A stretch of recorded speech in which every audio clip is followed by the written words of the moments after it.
have my watch. So this is the regular meeting of the Mills County Commissioners Court this Monday, June 13th, 2022. If y'all would join us in standing for Pledge of Allegiance and the prayer. I pledge allegiance to the flag of the United States of America and to the republic for which it stands, one nation, under God, indivisible, with liberty and justice for all. Commissioner Williams, would you lead us in prayer? Dear Heavenly Father, thank you for this day that you have granted us. Father, be with us today as we do the business of Mills County. Father, guide us and direct us in all that we do. In your Son's name we pray. Amen. Amen.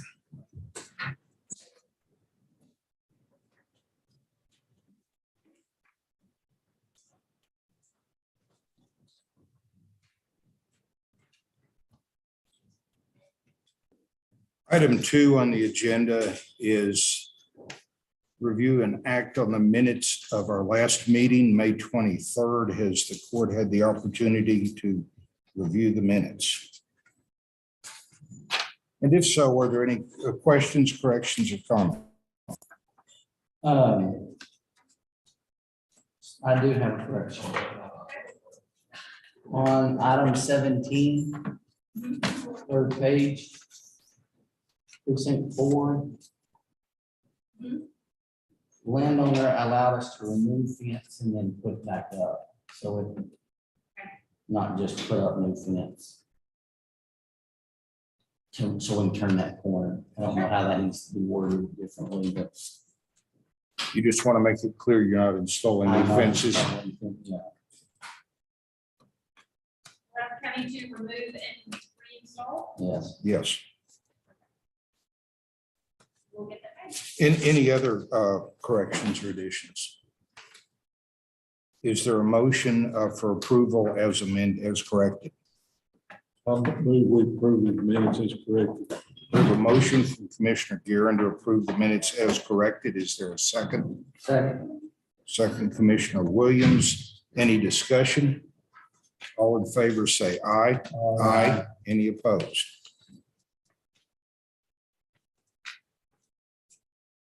Next item on the agenda is audience with individuals. We've had one individual sign up to speak, Mr. Chad Beavers, to talk about County Road 131. Mr. Beavers, if you would come up and use the microphone here at the front of the courthouse. Somebody didn't get the word.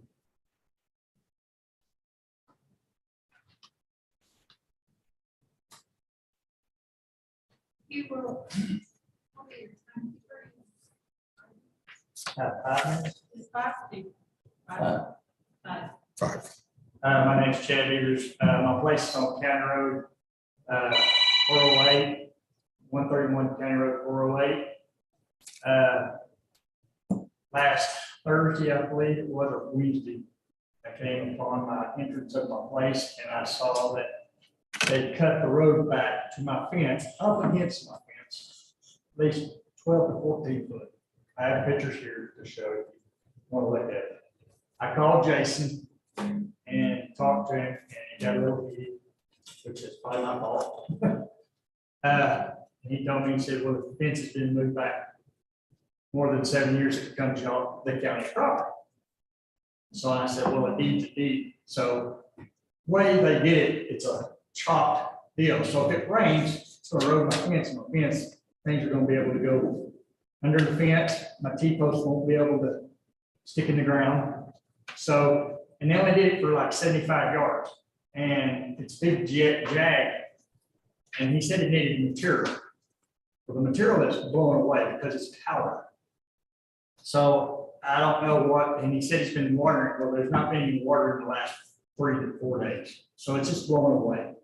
And I want to know why he didn't call me or something, because that's really my grandpa, they kept back in the day, they kept getting in the fence. So my grandpa said, let's move it back 8 to 10 foot. So I did. And now I have this problem. I've got pictures left and right here. It's like just a drop off up to my chest. And if it rains, if it rains, it's gonna erode the fence, and I'm gonna have to replace the fence, and then I'm gonna be out a lot of money. So, and then there's a big boulder still in it. I don't know if it's finished with the job. But we talked and it got a little heated, so that's why I'm here today to express my opinion. And tell y'all I'm not happy the way it looks. And several other people that are on my county road said, why did they do that? Jason said he needed material when I talked to him. Well, my grandpa, many years ago, I think it was 68 loads out of our collection pit to make it, help the county. And then I don't even get a call to say he's going to do this, which I understand y'all have easements and all that, but I got pictures. It's right up against my T-post.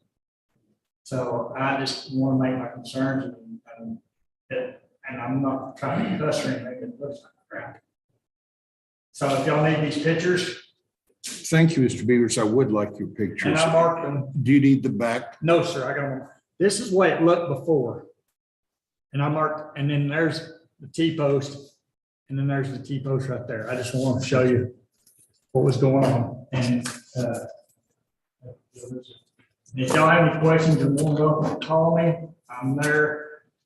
I can be there anytime, if y'all want to come look and stuff, but it's kind of surprising. I was thrown for it, I guess you could say. So, any questions?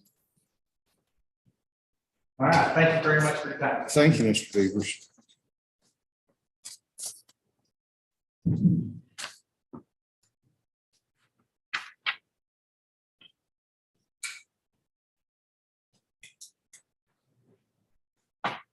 Sorry, here's your notice. Sorry.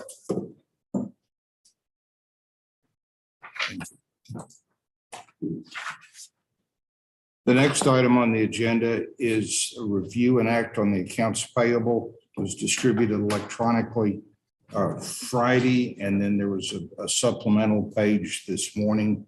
And I'm sure everybody's had a chance to review this. Are there any questions on the payables? Precinct 4, page 7.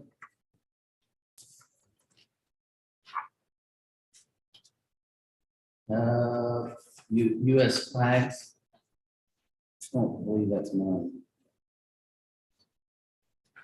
I don't know what that is.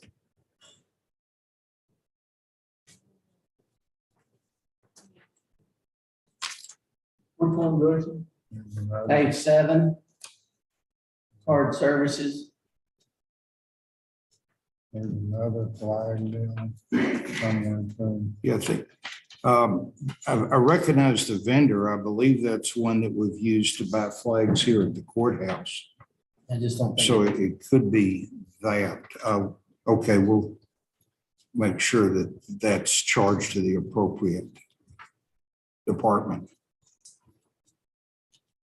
Also want to make note, if you look at precinct on page 6 and 7, there's a shared equipment from precinct 3 and 4. That is the truck that the precincts bought between the two of us, and that was getting a clutch rebuilt and replaced in that truck. So this payment is not the purchase. This is truck, the clutch repair. Yes, sir. Okay. I'm guessing that's probably an automatic fill in description for the note or something. And I'm gonna give her a maybe in just a second. Okay. Other questions on accounts payable? Is there a motion? I move we pay the accounts payable with those corrections from Jason. Okay, so the motion is to approve the accounts payable as presented with the correct placement of the US flag invoice. Yes. Is there a second? I'll second. We have a second from Commissioner Parkin. Any further discussion? All in favor, say aye. Aye. Any opposed? Approved the accounts payable. Okay, the consent agenda. This is our first meeting of the month. So we have all the departmental reports here. Just run through them quickly, and then at the end, entertain one motion.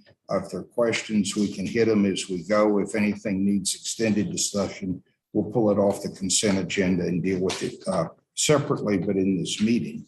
The first item is the monthly treasurer's report. Key issue going here is you'll see the checking account balance is going down over $1 million. But if you look at the second page, you'll see the investment account balance is going up. And with tax money coming in and interest rates ticking up, we've moved a substantial amount of money into interest-bearing accounts. The other thing I'd like to point out on this is just look at on the checking funds, there's a number of special use and technology funds. There are some items coming up later in the agenda. We'll be using those. And so you might want to just have that to refer to. The report from the appraisal district shows the tax collections through May. We've collected 98.5% of the adjusted roll through May. That's 10 basis points less than at this time last year. So this is the first month in the year that we've fallen behind the last year collection rate. 10 basis points isn't a whole lot. We have $50,000 of uncollected taxes, and that's something we'll keep our eye on. Appraisal district report is followed by two reports from, we have a combined clerk's office. We've got separate reporting for the county clerk with fees of $13,277 and the district clerk hat worth fees of $3,000. Again, the interesting part of this is it's a long report. You can see that the main money comes in either court fees or recording fees, but then there's amounts in a number of different categories. And those are the statutory fees that go into various funds ranging from courthouse security to technology to hot check fees, any number of things. And that what drives the money into those dedicated funds in the treasurer's report. The page behind that is the monthly report from our tax assessor collector. This is basically vehicle registration. You'll see the activity for the month of 133,000 gross collections, with 37,670 of that being retained by the county. The rest of it goes to the state. One thing to notice on the report is the sales tax line, where we've collected, that says $86,000 of sales tax and retained none of it. The mechanics of that is that money comes in as vehicles are sold, passes through us, and then we get once a year a remittance back from the state. That is followed by the monthly report from the Justice of the Peace. It's the usual. I'm sorry, it's not. It's the our extension agent's report, Texas A&M AgriLife, with the 296 miles driven during the month. Major trip was Coleman. Then you'll see some pesticide training in Brownwood and a wildlife program in Lampasas. The second page is the planned activity for June, much of which has already happened. And behind that, our Sheriff's Department report, 307 calls from service. EMS represents about 20% of that, but these numbers have been relatively consistent. Then 216 calls were related to the Sheriff's Department, then smaller amounts for DPS, fire, game warden, and so forth. You can see 20 arrests by our Sheriff's Department, Sheriff's deputies, 57 total new jail bookings. So the difference is arrest by other than our deputies, that's DPS and the game warden, and jail bookings coming from other counties. Down at the bottom, the out-of-county prisoner housing we billed for the month $11,350. And then detail on the counties. You can see Hamilton County at 4650 represents about just under half of that, with McCulloch, Coryell, Bell, and San Saba also sharing some of our rooms. Then we have the 4-page Justice of the Peace report. The first page, the key lines, number 1, line 1 is total cases pending at the beginning of the month. Line 3, oops, on the wrong line. Come down to line 12, you can see the cases pending at the end of the month. Line 10 is the line cases disposed during the month. Similar report on the next page, which is just civil. You can see the new cases on line 2. The only new cases in the small claims category. Then line 13 with the cases dismissed, and line 15 with the total remaining cases. There's report on juvenile activity, and then finally the last page, the top, this is other information. You see 26 prisoners were magistrated during the month. That ties to the new jail bookings, and number of inquests, that's on line 15. There's 2 of those during the month, and at the very bottom, the financial piece, which is $14,619 of fees collected, of which the county retained $9,821. The next report is the judge's office activity. You can see that the senior center was utilized 12 times, but no revenue. That means it was all government use or nonprofits. Sold 1 septic tank system, septic permit. We have the Hamilton EMS report for the month. They report 71 calls in the county, and then a detail, although the total ratios are within the contractual response times for the city and the county, you can see that there were individual calls that fell outside of the required average.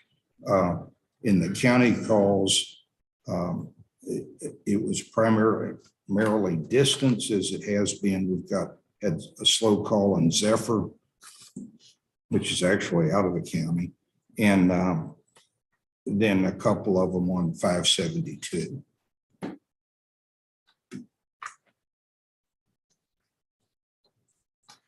And the last report is from our veteran service officer. It's in his usual high degree of detail. You can see 58 hours spent on 41 veteran matters. So just looking at the bottom line with detail on each matter. So with that admittedly sketchy overview, is there a motion to approve the consent agenda? Judge, for you, Sure. make a motion. I don't know if y'all been down by the Legion Hall, but I know the veterans have spent a lot of time on it. And it sure looks nice. You get a chance to not up. They've improved it a lot. Inside or outside? Both. Okay. That's all I have. I'll make a motion to approve the consent agenda. Okay, we have Commissioner Wright moves approval of the consent agenda. Commissioner Gearon seconds. Any further discussion? All in favor say aye. Aye. Any opposed? Okay, now our action agenda. Number 4, consider an act on outdoor burning and fireworks ban. The current outdoor burn ban in Mills County expires tomorrow. We've done this purposely in 30-day increments, so it would time for next commissioner's court to consider in generally vain hope that surely it'll rain next month. So we have sort of a joint issue on the agenda. One is to either let the burn ban expire or extend it or replace it. And if we do that, I would propose we do it again until our next commissioner's court or the first Commissioners Court meeting in July. The second issue is fireworks. The local government code, and it's in your packet, it's 352-051, says the Commissioners Court can adopt an order regulating certain fireworks in the unincorporated areas of the county. But for the July 4th ban, it has to be done before June 15th. So that puts it on the agenda for this meeting. I've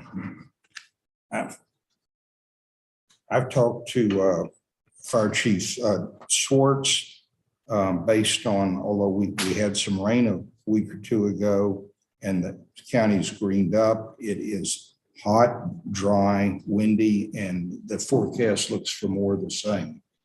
And what I have in here is a draft order subject to discussion that would extend, have the ban on outdoor burning run through, let me find the date.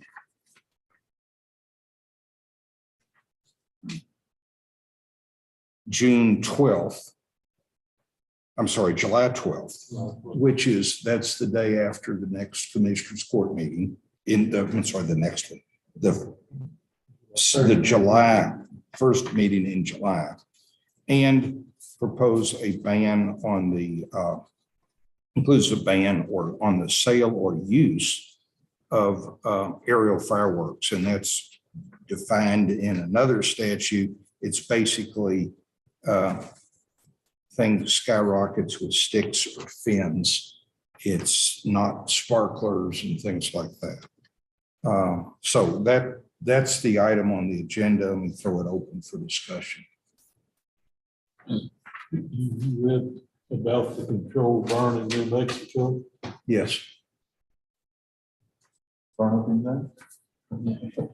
29 states. And that was 2 controlled burns By the Forest Service. by the Forest Service. I wouldn't call it a controlled burn. No, prescribed. Yeah. It's bad they got the president out there. He's going to talk for that. What did the fire chief have to say? He said he got a number of comments at the fundraiser of people with brush piles they wanted to burn, but given the hot, dry, windy conditions, his recommendation was to please keep the ban in place. And on the fireworks thing, it's, boy, I'd sure rather wait until closer to the 4th of July so we knew what the weather would be like. But the law doesn't give us that opportunity. So my proposal would be to do this, and then with the recognition that we have the ability to lift these bans temporarily with a commissioner, a judge, and a fire chief agreeing. So if we get a good rain right before the 4th of July, we can back off. Well, it looks awful nice out. Yeah. A little bit of green grass, Yeah, but it's I not know. very good. I don't think they're having the 4th of July fireworks thing in the park this year either. So I don't know if that has to do with the weather. I don't know what the reason is on that. So I don't know, although technically our bans and ordinances are only in the unincorporated areas of the county. So if the city was to choose to do or not do something in the city limits, it would be of no, it would not be our issue. I move we extend the burn ban for July the 12th and also implement the fireworks ban for the 4th of July. Second. We have a motion from Commissioner Gear and a second from Commissioner Wright. Any further discussion? All in favor, say aye. Aye. Any opposed? Next item on the agenda, number 5, consider an application for unclaimed capital credits. This comes up every year. It's from the comptroller's office. This has to do with unclaimed co-op capital credits at co-ops around the state. Like all unclaimed property, it is cheats to the comptroller. The statute that says that counties apply for their money that relates to their counties and commit to spend the money on certain things, then the money can come back, or at least a portion of the money can come back to the counties. I'm proposing that we approve the application for Mills County share of the unclaimed property, unclaimed capital credits. In the past, this number has ranged from $2,000 to $30,000 plus a year. It's a little unpredictable. The strings on it are that it goes to a number of crime victim related funds. It's the usual, trying to think of some of the names of them, the women's shelter, CASA, Child Welfare Board. And since the county is committing money in excess of the historical amount anyway to those boards, using this money to cover it is not a stretch. So my proposal is that we apply for the money. I'll second. Okay, so let me just say it, we state that right. So I moved approval of the application for unclaimed capital credits for Mills County. Commissioner Guerin seconded it. Is there any further discussion? All in favor say aye. Aye. Any opposed?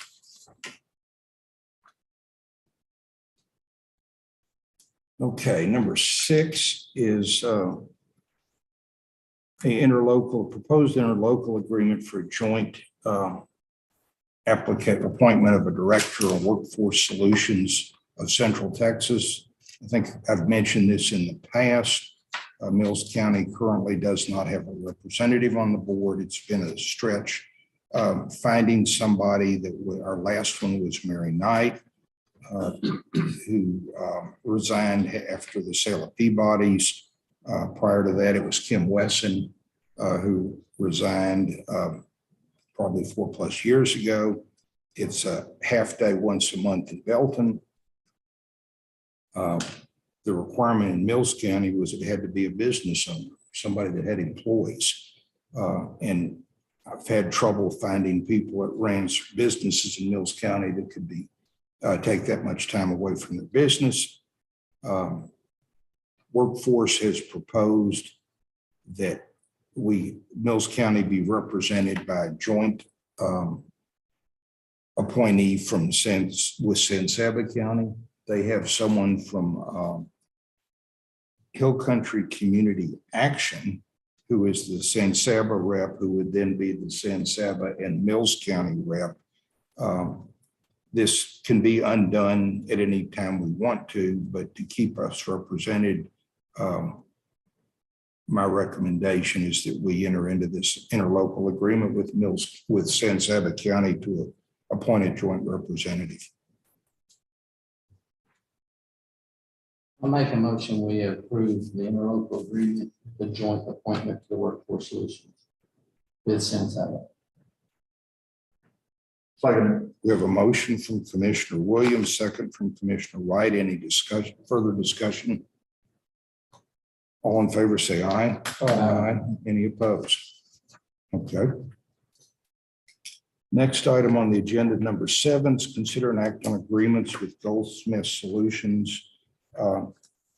Goldsmith Solutions and Sam Goldsmith I invited him to attend. I'm going to call on him here in a minute.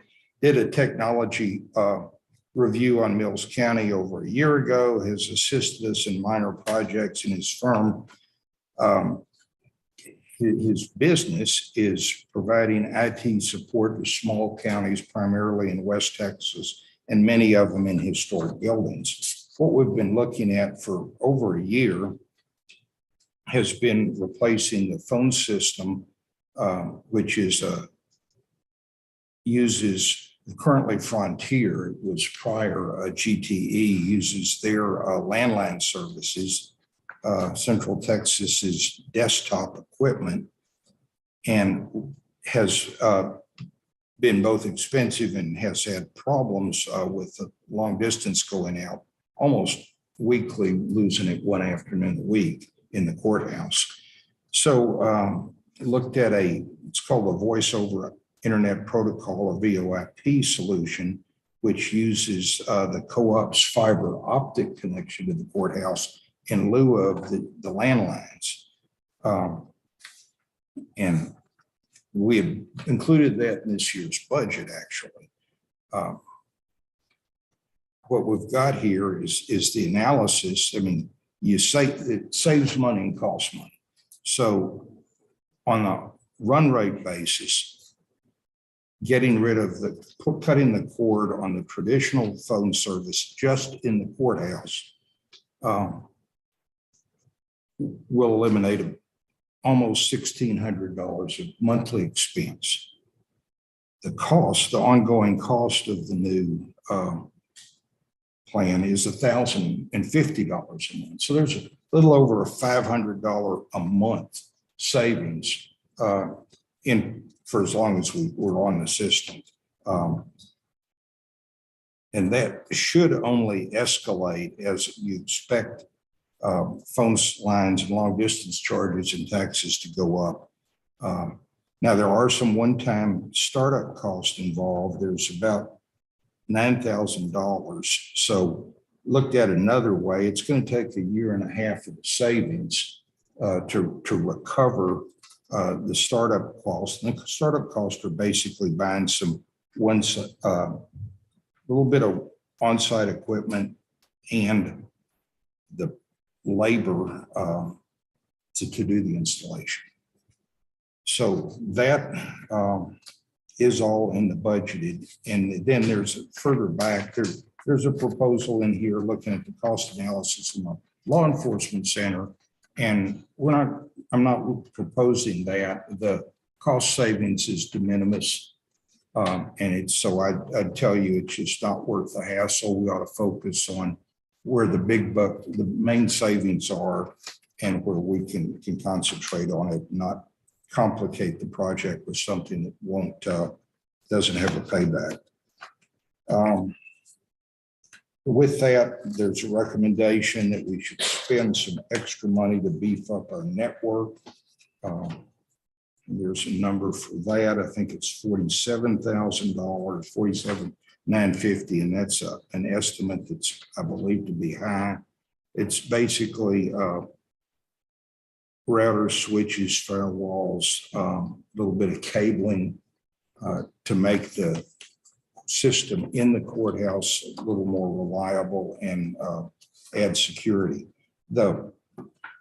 There's some non-financial benefits of this approach. And one of them, and we saw it in the budget process, we have a couple of departments that need more phone lines. Well, with using this approach, as long as you have the same number of handsets, each handset's a line. So you're not paying to add lines. You also can move it around. If we want to take the phone and plug it in here in the courtroom, I could bring my phone up here or this piece of conference equipment. If we wanted to move it into another office, if we got flooded out in the treasurer's office and she had to work from the 3rd floor, unplugs her phones, plugs it in, wall jack there, in business immediately. Taking it a step further, it even works for home. So, or take a disaster scenario. We lose power at the courthouse. We operate from the emergency center to the law enforcement center. You unplug the phone here, you plug it in there. Somebody calls the JP's office, it's going to ring on the JP's phone wherever it's plugged into the internet. So it provides a huge degree of resilience to the county's communication background. And I've probably gone on too long and too high levels. So let me invite Mr. Goldsmith, if you would come up to the podium where we have a mic, to first of all, correct or expand on anything I said on the phone system. And then a question, here's the guy that asked the questions that I didn't get. Yes, sir. Well, good morning, Judge. I appreciate the opportunity. Good morning, Commissioners. No, Judge, you stated it very clearly. Like, we've been working with y'all for the last year on some smaller projects. And just looking at the overall whole of the Mills County IT system and network, from a security standpoint, from a disaster recovery and resilience standpoint, if you're in there for disaster, and then just from a cost saving standpoint on the front lines. We know that the phone system that you're on currently was purchased in the 1990s. That's the technology, so it's kind of like operating a VCR versus operating your iPhone, or the old landline kitchen versus your iPhone. This does add a lot of reliability to the system. It also makes it to where if your internet service is down, because there's a fiber cut, which we know that happens in rural areas, the clerk's office, for instance, their phone line could roll over to the clerk's cell phone, so that you're still in business and able to communicate in that situation. When it comes to the network side of it, basically proposed a budget for replacing network equipment here at the courthouse, which includes improving the security and kind of streamlining the network setup so that the phones work properly. We've talked with the county about new security system. It would work integrate into this. So we're trying to basically build the backbone of your infrastructure where it's secure and reliable, and then y'all can build upon that in the future of not replace things down the road. We do this for numerous counties. You all are not unique, and that you have a lot of IT needs just because it's changing at a fast rate. And I've been working with county governments personally for 17 plus years. And when I started, technology and computers were a luxury, but we still had all the books and paperwork. And now, as your clerks and treasurer and the sheriff's office can tell you, it is pretty much what makes your entire organization function. That's just the world we live in. But that's kind of the state of affairs. So our goal is to partner with you to build a reliable system, support the system. We have people in Austin and County, the two closest locations to both Wake and to Mills County. I personally work from here on a weekly basis. But we welcome any questions, or I welcome any questions that you have, and appreciate your consideration. The only other thing I'll point out is the numbers that we gave, specifically on the network side, are budgetary numbers. What's a little bit unique about our organization is we go and purchase things on state contract under the cap, and you pay the direct cost. So this is not like a bid per se. This is a budgetary number. We know that we can come in with our projects completed. So I have multiple questions. We have, what we just tell you what's in our budget. Off the top of my head, the treasurer, correct me, we put aside, because we didn't have a hard number a year ago at this point when we were building the budget, had $50,000 in the budget for doing the voice over IP conversion. This is everything looks like we're under that and have the savings going forward. The other thing is we have a budgeted a contingency of $21,000, just a general county thing. So there's money in the budget without rearranging or shorting anything. And there's a separate proposal to do and to engage for, that'll be a next year's budget type issue we can talk about separately.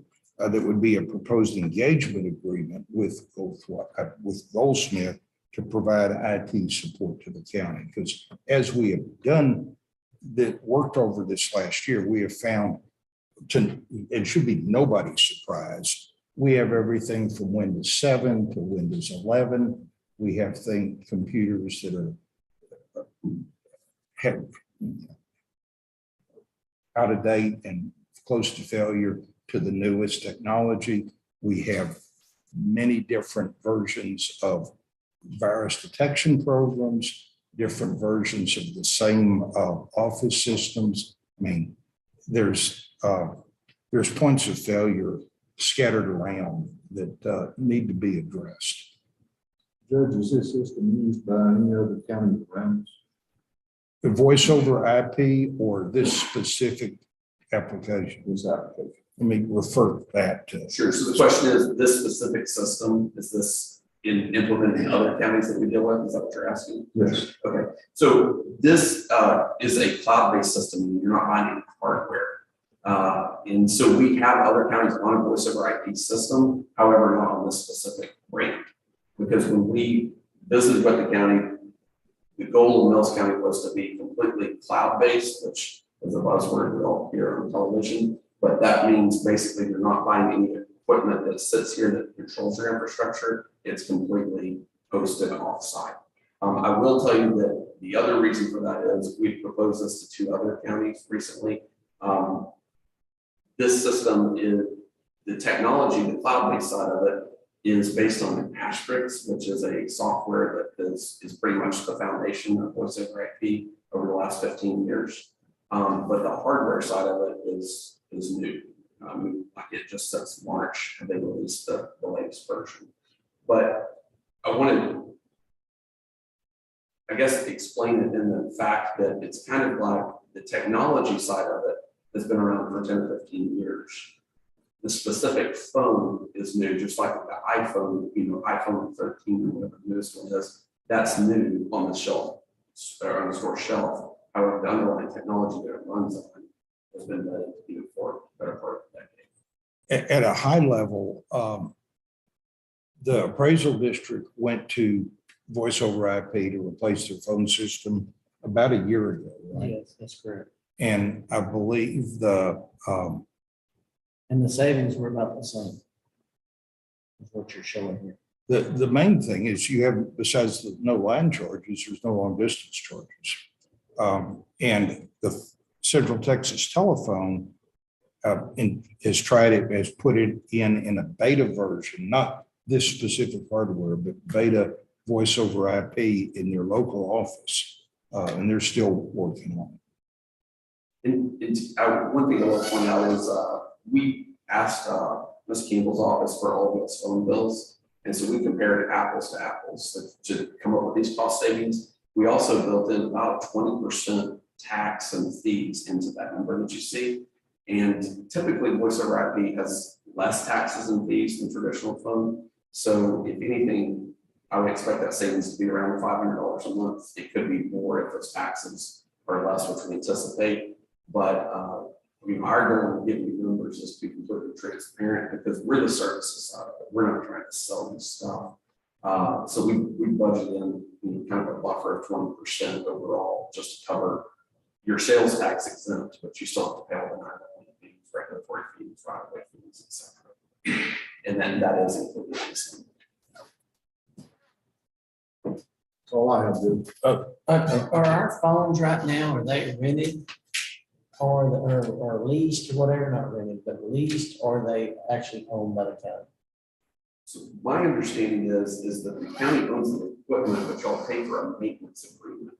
So that if it goes out, someone will show up and fix that. We pay a monthly fee for each desktop unit. Now, what that fee is for, I don't know.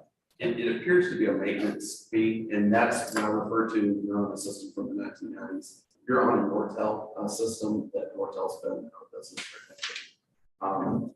They still have parts and pieces for it, but y'all are paying a maintenance agreement so that someone will show up and repair that device if it goes out. On the new proposal, just to kind of contrast that, you're paying a monthly fee for the phone sets, so that they're under warranty as long as you're in the contract. So if a phone set breaks, you'll have a spare one here so that you can just be swapped out easily. However, they'll ship you a new one plugged in. That's permission to sell. It's a lot different world. Just as we've all flipped, changed from the flip phone to the smartphone. It's just a different world. Some Well, I'm like 23%, so I still have a few commissioners that are on a flip phone. The bag phones I was thinking, wow, I'm still looking for phones. So there wouldn't, other than this $1,046 or whatever it comes up, there wouldn't be any other cost. On a recurring monthly basis, no, sir. Like that, and there are pages in your proposal that break out how we got to these numbers. Meaning we're comparing how many phones are in each office, who has a fax line, how many phone numbers, etc. And we've reviewed all that with the judge and with Ms. Campbell just to verify that we've accounted for every phone. This is just the courthouse side of it. In fact, we've actually added some phones in offices that don't have them so that we have capability in those offices. If they need to be used on a temporary basis for community and staff or. Yeah, I mean, to give specific examples, there's one line in the clerk's office, one line in the JP's office. If, it means there's more units than that, but only one person can be on the phone at a time. Sure. So that's a huge difference, and that is on. So on page 2, it talks about, why make this change, and it talks about the lack of equipment, the $500 annual saving, or the $500 monthly savings. But specifically, I think number 3 talks about remote work and disaster recovery, and in that, your current offices have a single phone line in most cases. So when the Scott is on the phone and then the second person tries to call the clerk's office, they get a busy signal, or she gets a call waiting signal and has to figure out how to flip and say, oh, we'll call you back. Some offices, it just gets a busy signal. In a new voice over IP system that's cloud-based, you can take as many calls as you have physical phones and people stay answer them.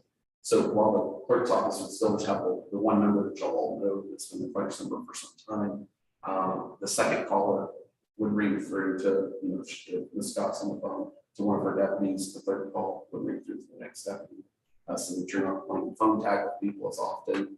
And if they reach the wrong office, you can obviously transfer the call to the correct office. And this site reuses the same phone numbers. Yes, this does reuse the same phone numbers, which is outlined right after page 2.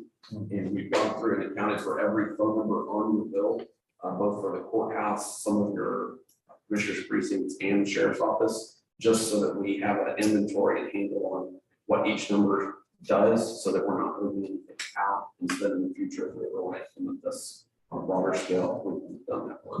But just to be clear, this isn't making a change. If you have a phone in your barn or phones at the sheriff's office, we're not This is touching that. Courthouse only. is what Yeah. we propose. Yes. Oh. One other question, the fiber optics. Will there still be a charge from Central Texas Telephone? Yes, sir. That's for your internet service. That is not included in this monthly number, both in the current cost versus the reduction, because that's completely aside from this conversation. This is more dealing with the frontier side of the cost that you're paying. We're already being billed by Centex for a gigabyte fiber connection. That is our internet, and we had to move up to that when we did so many Zoom meetings. And so that backbone is in place, that cost shouldn't change. Right. That's absolutely right. And you say cloud-based, does that mean satellite? No, sir. Well, that's a good question, because clouds are in the sky, satellites are in the sky. That makes a lot of sense on this technical jargon. Cloud-based just means it's in a data center, like a building somewhere, like an AT&T data center or a third-party data center, meaning that your phone calls, and right now, every phone line, if you call the judge's number, the 2222 number, it comes into a phone line to equipment that's here. If that equipment fails, if the phone line's cut, if the building doesn't have power, no phone service. In a cloud-based system, it comes into a data center somewhere in the United States, and then it looks to see if that telephone is connected to the internet, and it puts the call through. So that's what allows you to move the phone from this room to downstairs, this building to across town, this building to your home. It has that redundancy or resiliency built into it because it's in the cloud, the equipment sits somewhere else. It just is another term for saying it's hosted or in a data center. Kind of like a phone company type of office, but usually there's a few of the, like 2 of these in the United States per carrier. So if one's down, it will automatically fail over. So my point of that is, it's more resilient, where right now we have single points of failure all along, which is one of the reasons you're experiencing the long distance problem. If you lose power, will it still work? If you lose power in this building, it can automatically overflow to a cell phone, so the clerk's number can turn around and ring the clerk's cell phone. Or in the network upgrades that we propose, if that's approved, that is going to put in a new master battery backup system in the basement, so that where the IT equipment is located, so that we can keep the phones and internet service running for at least 2 hours in this building. So that also protects your investment from lightning strikes and brownouts where you don't have enough power, or surges where you have too much power.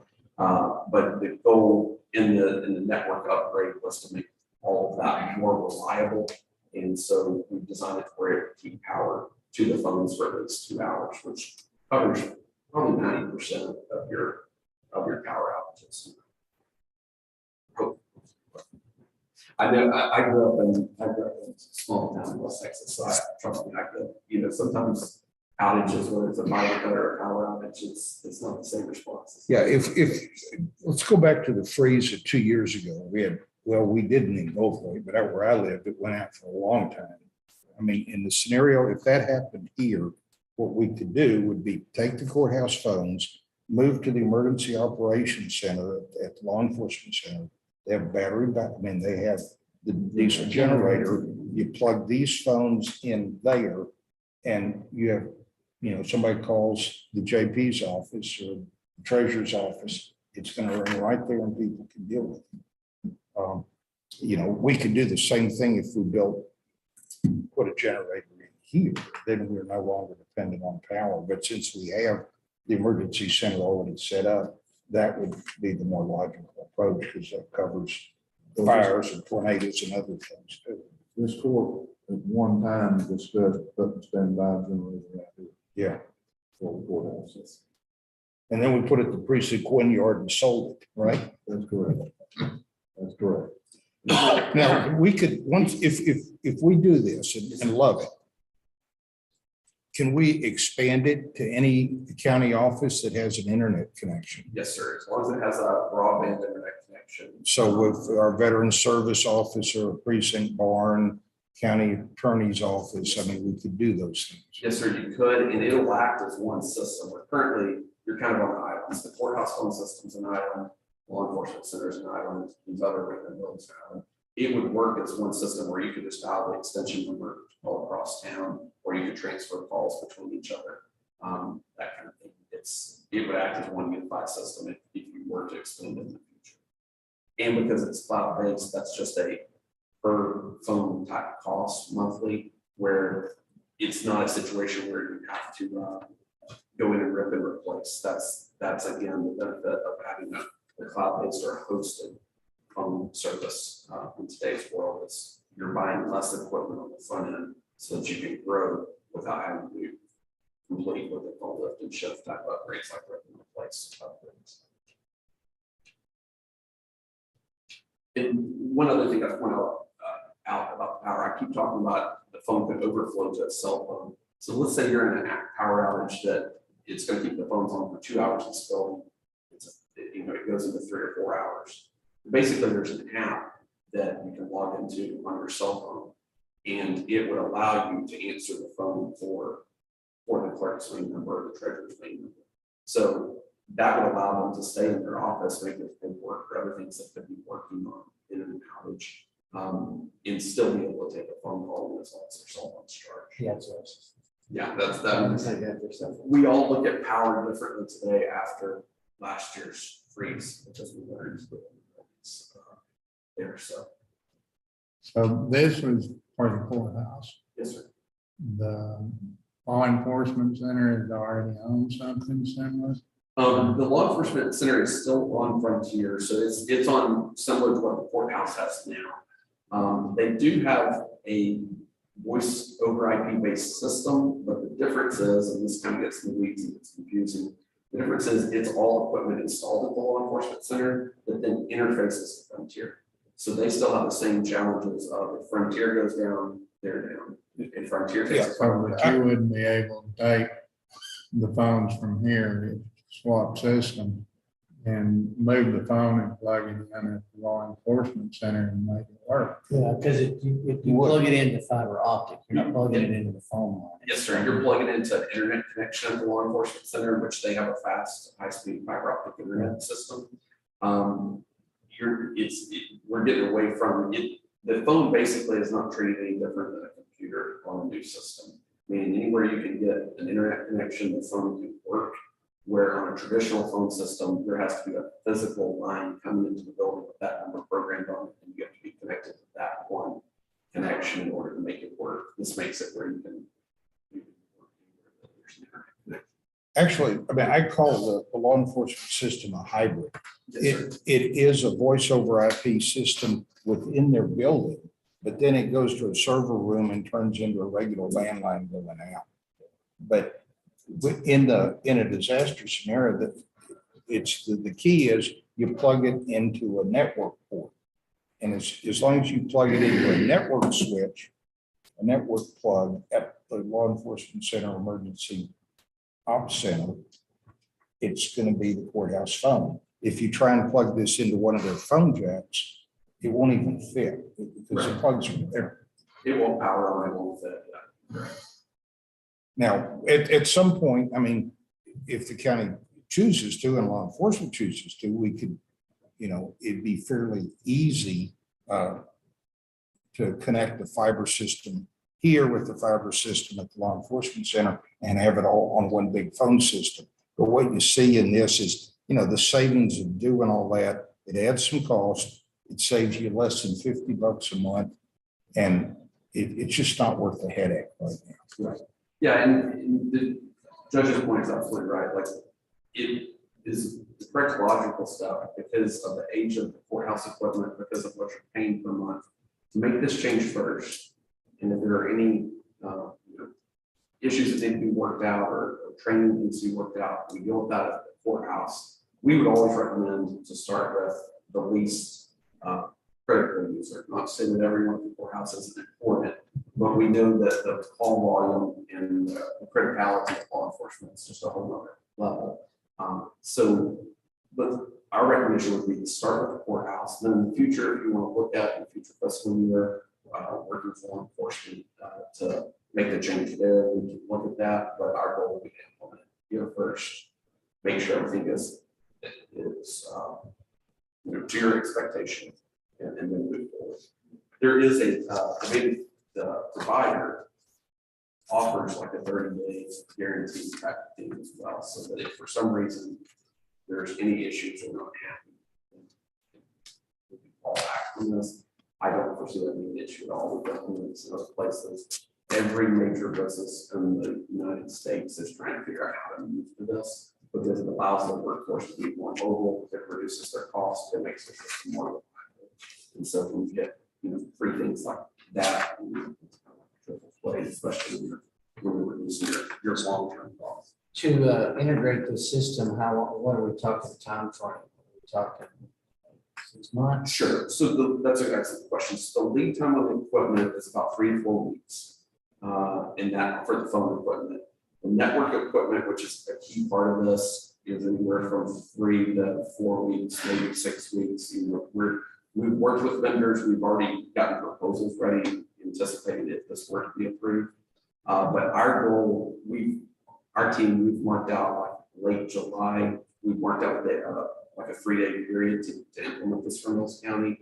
And then we've also marked out the date like mid-August. So those are the two that we're trying to hit. We're trying to hit the earlier one, but obviously lead times with anything right now. I just didn't know what the supply chains the way they are right now. how that works. We have checked on the phone side of it, and they're saying 3 weeks for the phones. Network side of it changes every day, but we're currently seeing anywhere from 3 to 6 weeks. It just depends on the specific piece of equipment that you're asking for. And they could, if I would have called them Friday, the vendor could have said, no, we can ship that and you'll have it in 2 weeks. And this morning that may be completely different. It's just a volatile situation. But our goal would be to have this implemented late July into August, definitely ahead of your current fiscal year.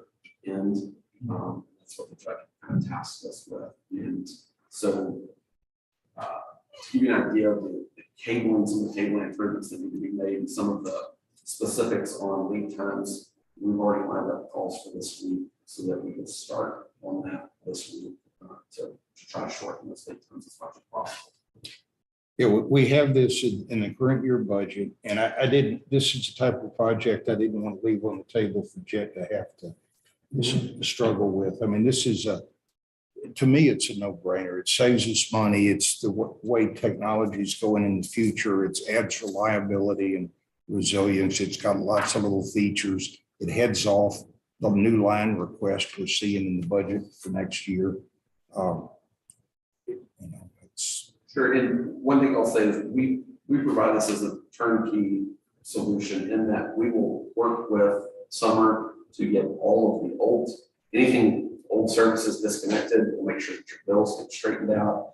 This is not plug it in and walk away from it.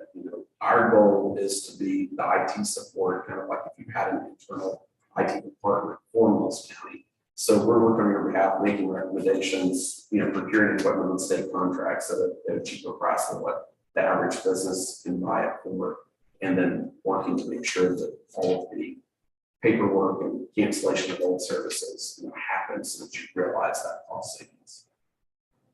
So the proposed engagement on page 5 is we're going to discuss next. Commissioners Court, is that what you're saying, or are we discussing that today? Let me, we will, I was going to do it sequentially, but there are really two, I consider two pieces. There's doing a phone conversion, which involves the, these pages are numbered. Involves the one-time expense plus the recommended network upgrades, and doing that, voting approval to do that. It's a budgeted project and get it done this year. Then there is a proposal for a IT services engagement for next year. That's further back in your package. That totals approximately $4,000 a month. That includes remote support, help desk, physical visit at least once a month, and then provides, at least how many PCs it supports, firewalls and so forth. I think to me, that's just good insurance. And we need, right now, the IT department in the county is some combination of Sonia, Jackie, me, and somebody at the law enforcement center. And no matter, we're good, but we're not, none of us are IT professionals. So the further we get into the future, the more important. This is roughly $48,000 a year is what you're saying. It is. And then No, that'll be budgeted in next year's budget. right. And that is so I'm just thinking out loud, that's cheaper than hiring an IT person. Yes. Salary wise. Even if we hire an IT person at the county's average salary, which is probably in the 30s, by the time you put on benefits, payroll taxes, retirement, all that stuff, the average employee costs the county $50,000. And that's without saying, hey, this is probably a highly skilled person. And one thing I would say is the device management, which is about $865 a month out of that, those are license fees for like antivirus monitoring, management of firewalls. So that's a cost you're going to have when they're in-house or out of house. And so every computer in every office would be all the same. It'd be all the same antivirus and monitoring and management. So, and that directly integrates with our ticketing system so that if someone opens a file that has a virus or that's malicious or that's suspect, it instantly notifies us, opens a ticket on our end, and humans reaching out to them saying, what did you do and what you might do something that computer down or scan it or clean it or something. It also allows us to run reports where you can see those things being accomplished. Where right now you have a piecemeal system that it may pop up and tell the user this is bad, but if the user doesn't take action or pick up the phone and call the judge's office or the person at the law enforcement center, it's just kind of like a one, don't do this, but it doesn't stop. Yeah, we had a rash of this about a year About ago. a year ago. And we spent a lot of time in various departments turning off computers, reloading passwords. This could be running in the background, notify somebody else who could either deal with it remotely or tell us what to do. This also affected other counties last year when we did this, because if I remember correctly, there was an email that, they lined things up in an email and said this was sent to Hamilton County, I think Sanzetta County, was something that turned it over.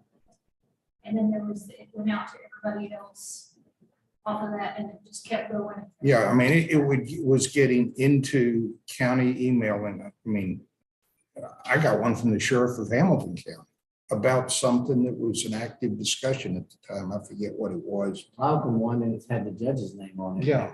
I just So- saw his name and I didn't look at the address on it. So what this accomplishes with that, so that's the email system, y'all moved over to the new TAC email system. Yes, Much more tax, yeah. What this accomplishes, it provides if something is opened, to block it, notify, et cetera, and then the support to remediate it. But I guess I just want to be clear in this, basically, we're going to be, providing plans for IT, working with you in the budgetary process. I mean, as if you have an IT person, so to speak, but there's a team of people backing that up, from network to server administration to desktop support, et cetera. I mean, ultimately, what we mainly want to do at some point, I see our veteran service officer would like to participate. Let me finish what I want to say, and then I'll call on Craig White. If I can remember what I was going to say, no, it's what I see some counties doing is going to putting technology as a separate cost center. Not necessarily that it has people in it, but just say, okay, we're going to buy all the equipment, all the licenses, we're going to put it right here. So we don't have to, if we need to replace things, we can start budgeting and spending it out of one bucket, rather than, say, okay, we got to make sure everybody budgets this, because the reports we get are going to say next year you need to plan on replacing 2 computers at the county attorney's office and 1 at law enforcement and 1 at the, in precinct 4.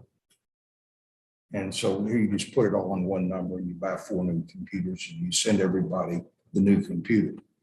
But that's not, that's just what other counties are doing. That's more of a long-term conversation, but that makes a lot of sense, Judge, because if you read this month's County Progress magazine, it's all about cybersecurity. There's an article about a county that was affected, and we were allowed to contribute to that article, so you'll see some information back of it. But I tell people you're only as strong as your weakest links. So you've got to deal with IT security, technology and security as an entire county, not as individual offices, because you could have 6 offices on top of it and not open things that shouldn't have been, and be very, very cautious. But that one user that is on the phone and not paying attention, clicks it, or they click it because they don't know it looks legitimate, that still can compromise you. So you've got to have these safeguards in place kind of across the board, across your entity. Craig Wright, did you? Yes, sir. I just have a couple of questions. Good. Does anybody here, first of all, what are we paying bandwidth like right now? So it's currently a gigabit down, which is 1,000 meg down, and 100 meg up. So that's going to go up because of this more sort of IP. We're going to need more of that just for computer. Yes, sir. So what we do is we isolate the voice traffic from computer traffic. It's still funneling across that same connection. But when we've been monitoring the connection here, we're not seeing that peak out at any point. We look to make sure that there's not 100% utilization of that. And a phone call is less than 1. It's actually less than a half per phone call. So if every person in the building is on the phone, that might be pull up 15 or 20 out of that 100 upload. Who owns The cloud is provided by a company called Sangoma. They are the people who invented the Asterisk phone system, which is what most phone systems are based off of. Asterisk is the major company. Sangoma is the other company. They're United States based, despite the sound of their name. They're a United States based company that's in Alabama. They have a center in Atlanta, one on the West Coast as well, but they are redundant, so that one goes to and why do we need backup battery from, like, for instance, if you look at the Mr. Wright, did you have some specific thing you wanted to say? just to talk about the audio that you think about where it is going to cost. But like, for instance, Telephone office, right, today, from here, they provide power to the phone. You have not, the power is provided by the telephone. Right, and you haven't plugged in the wall for the telephone. Are we gonna end up paying for each individual phone? And if you're gonna have a phone, you know, you don't have a IP connection right now, you have to have an IP connection. That's correct. Every one of these phones will need an internet jack, a Cat 5 or something. Now, we have those in every office in the courthouse. So, I mean, I don't know about your office, but the way it would work, your computer's plugged into an internet jack in the courthouse. The phone plugs into that jack, the computer plugs into the back of the phone. You're not adding jacks. Yeah, there's one under each one of those Yeah. tables. Yes. All of that's been studied.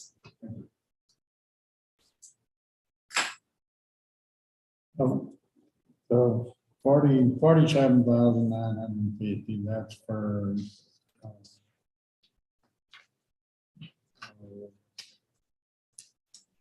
not technical support, that's for your equipment. Yes, sir. That's the network side of. Okay, that's on page 4. That's the network side of the network improvements we proposed. And that is specifically what I was referring to. And that's a budgetary number. We're going to go procure, buy that equipment on your behalf on a state contract. And then come in, you know, at that number. And that's one time. That's a one-time cost, yes, sir. And that's to secure basically to upgrade the courthouse's overall network infrastructure, put in firewalls that are monitored and up to date. But that's a one-time. My understanding is this is not an absolute requirement to go to voice over IP, but if you want to do things like this to make sure it works well, good voice quality, and you have the backup support. Yes, sir. That's true, and it makes sense because the phone connects to the network. It makes sense to accomplish any network improvements you want in conjunction with the phone versus waiting to do this later because they could affect the performance of what you're trying to accomplish. But there is trace it, but you know, a non-monetary benefit to this, that it's going to make your system more secure, reliable. We've gone through every room, we've documented the plugs that are in place, and are going to have documentation on how everything's configured in this building from a security standpoint. Currently, things are just plugged in to whatever they'll plug into to make it work. And so we've got some kind of security vulnerabilities that we're trying to address in this one-time cost. Other questions for Mr. Goldsmith? I appreciate your time this morning. I'll be here for today. So I'm welcome to say hi and shake hands. Hang around a minute. Let us deal with this, but then I do want to talk about the proposed engagement. Let me take a stab at the motion, because this is kind of a multi-level thing.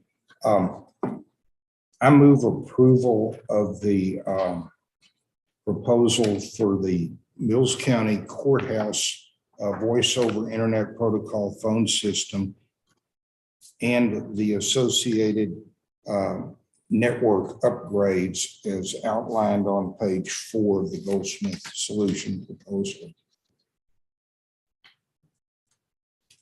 So that's a motion. I'll second. We have a second from Commissioner Guerin. Is there further discussion? Hearing no discussion, let's move to the vote. All in favor, say aye. Aye. Opposed? Okay, unanimous approval on that. The other item here from Mr. Goldsmith is a proposed engagement for next year, which I would have to say would be subject to being in the budget, but if we approve it, it will be in the proposed budget. Who knows where the final comes out. But this is to provide IT support for the county for a year. Actually, as I recall, it's a multi-year agreement, but there's provisions for either side to cancel, reprice, terminate with different notice provisions. So we should look at it as a year at a time because we're budgeting a year at a time. To Mr. Goldsmith's comment is that 800 of this is for licensing. And so that leaves 3,200 for support, but I'd still look at it as a, $4,000 a month type obligation. I strongly recommend that we do it. We do not have the internal skill set to do this ourselves well. A failure would be expensive. And the best thing I can say is I would, as an outgoing official, is I would recommend we do it. If the county decides that we don't see the value in it, it's something you don't have to live with.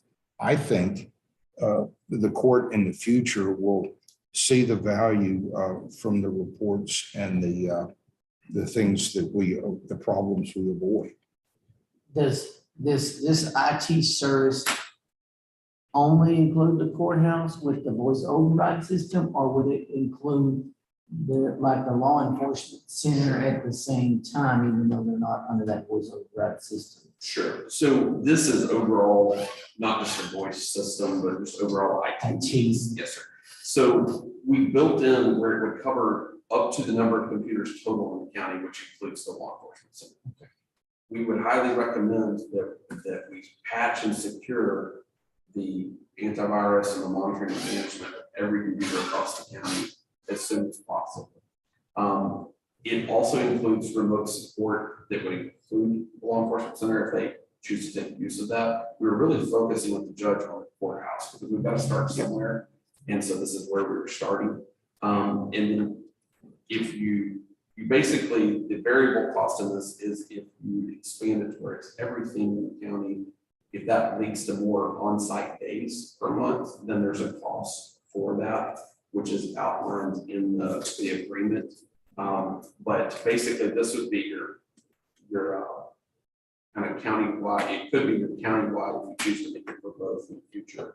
Your countywide support costs and then the variable costs based on. I mean, the court needs some background. When we started doing this first study, maybe 9 months ago, we got different levels of participation around the county, ranging from, yeah, please help me with this, to no, my stuff's mine, you can't look at it. And that's just here in the courthouse. In the law enforcement center, you run into some unique issues on information security. And I believe the Goldsmith firm has a number of the clearances that are required. I'll let Sam speak to that. But, it's like, if people want help, I mean, you don't force it down their throat. If they want it, it's available. But quite honestly, I'm getting a little frustrated trying to help people that don't want to be helped. And so I'm just trying to avoid that.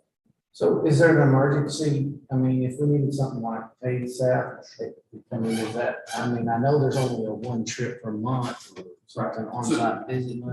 I mean, could we have that if that case come up?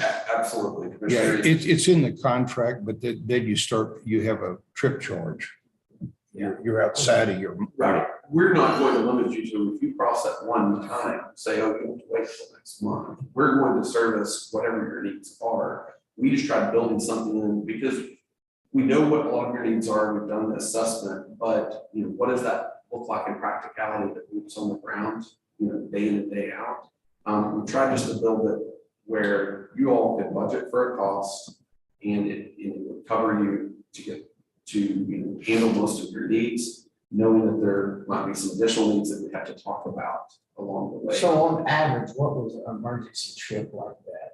An extra trip cost, So in the agreement, it outlines basically we charge, I want to say it's around $300 for this county.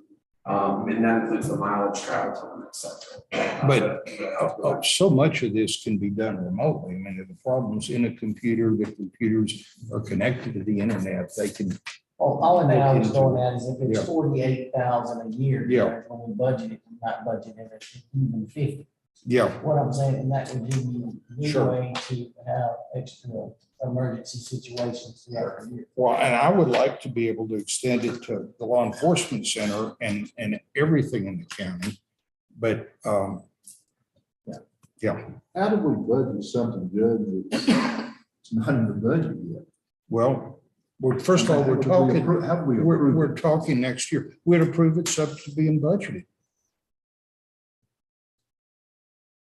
I mean, that's pretty common even in equipment leases that we've done in the county, is it might be a multi-year lease, but the authority, the obligation is subject to inclusion in the budget. Now, doesn't start till next year. We're going to have the budget done into July, we should. And maybe But is it- into is August. this pressing though until after the budget's approved? Is it? Is this, So there's two things. I don't know how to answer that one.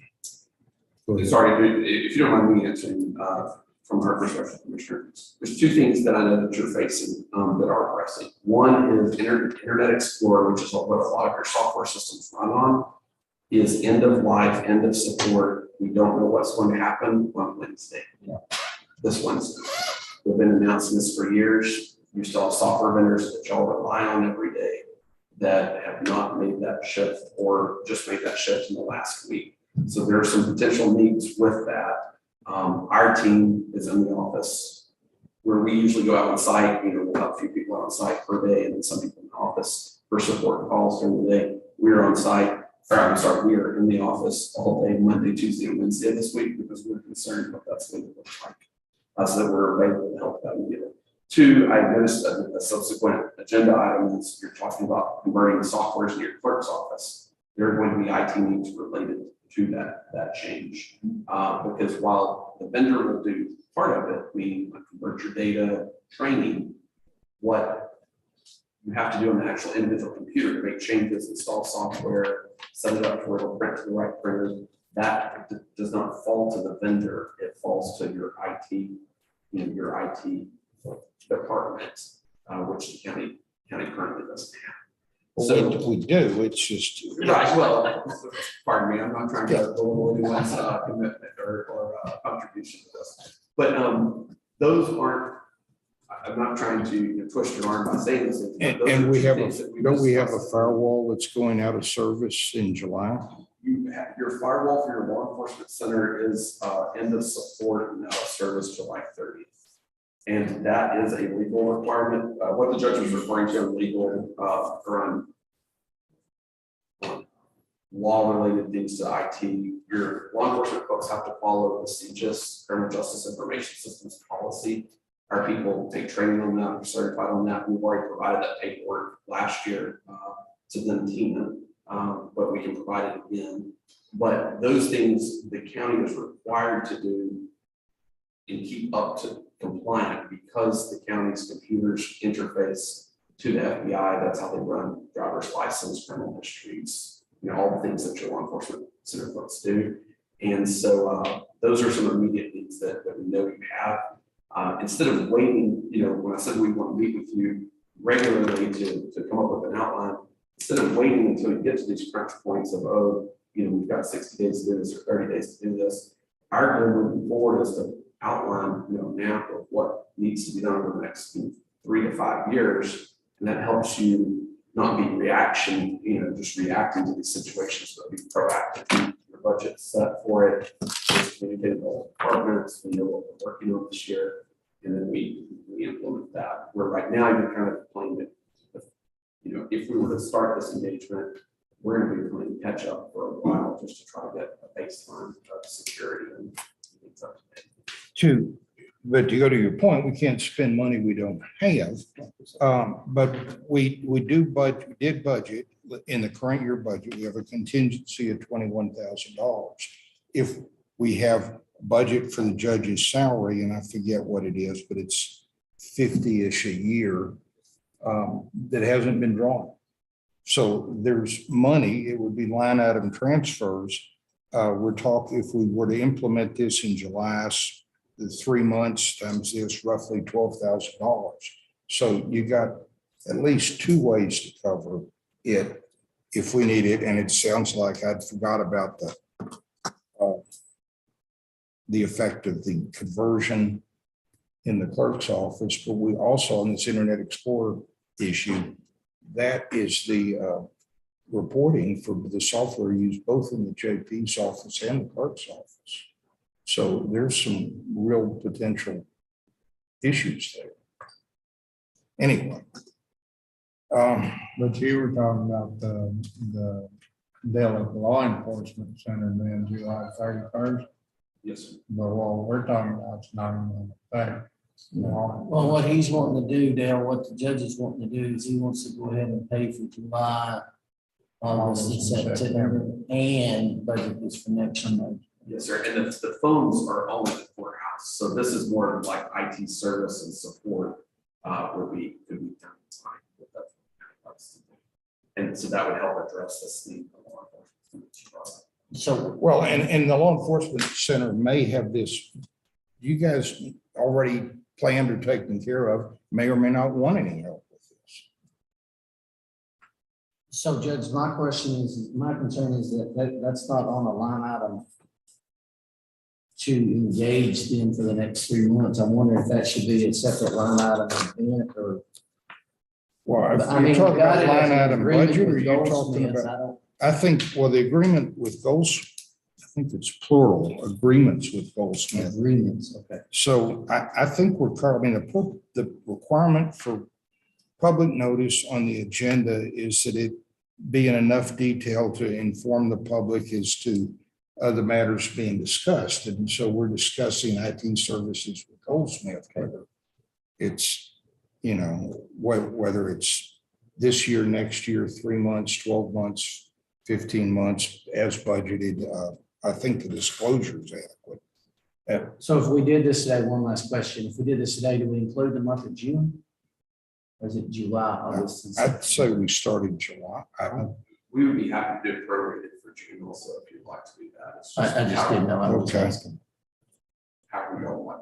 Well, I would entertain a motion. I make a motion that we engage with Goldsmith Solutions on the IT services for the month in this budget calendar for the month of July, August, and September at the rate of $4,065 per month. That's my motion. Okay, so. And And then you can add it to the budget and we can talk about it in the budget process. for the But following. that's not year. in that's not in my motion. Okay. And I'm just saying, just to engage in them for the next. would you consider amending your motion to include a prorated June if it's needed by the clerk for her Yes, conversion? I will amend it to say, if needed, we Okay. can do the month of June as prorated. So we have a motion for a 3-month proposed engagement for July, August, and September at Goldsmith Solutions, IT services, with June to be added prorated if needed. Is there a second? I'll second. We have a second from Commissioner Gearing. Any further discussion? All in favor, say aye. Aye. Opposed? Okay, Thank you all for your time. thank you. I appreciate your time. I know it's a lot to talk about. Sorry about that, but I appreciate it. Thanks, sir. Thank you. Thank you. I'm not sure I heard all of that, but is this going to require a line item budget transfer? It will, to pay the bill for that will require a line item budget amendment. Yes, So maybe that's something to be, I mean, I think that's something that needs to put on the agenda Correct. separately, yes, I agree. specifically where it's going to come from. Yeah. My plan would be to include that on the next agenda and in anticipation that that'll all be done before we see the first invoice on this. That's all I got. Thank you. All on the same page with summer. The Summers just gonna write a check. Thank you. Okay. Okay, while we have our IT hat on, number 8 is consider an act on Tyler Technology software conversion agreement. There's a business agreement in the agenda. I'll let Ms. Scott speak to this. As you'll recall, the State Office of Court Administration has designated Tyler as one of 3 approved court automation systems. We've had at a prior meeting selected Tyler. It's at the recommendation of the district judge. It will be used across the 35th Judicial District, and all the court records will be going forward once the state paid conversion occurs, will be on the Tyler system. What was not included in the state's payment would be the conversion of the existing court files or the historical court files, or what's called the other public records. That's deeds, birth certificates, marriage licenses, all of that stuff that's maintained in the clerk's office.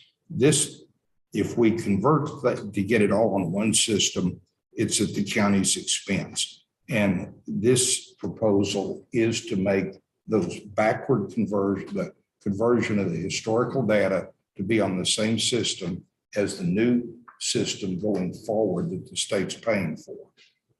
And we would be using special use funds in the clerk's domain to pay for it. So Ms. Scott, let me turn it over to you. Okay, so we agreed earlier to go with the uniform case management system with Tyler Technologies.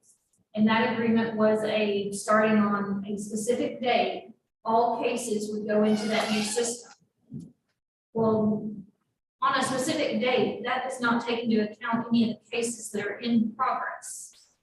And so we would have to still maintain the LGS system, which is roughly $1,500 a month. So we will be operating out of 2 systems. One of them the state's gonna be paying for, one of them that the county would still have to have the fees to cover.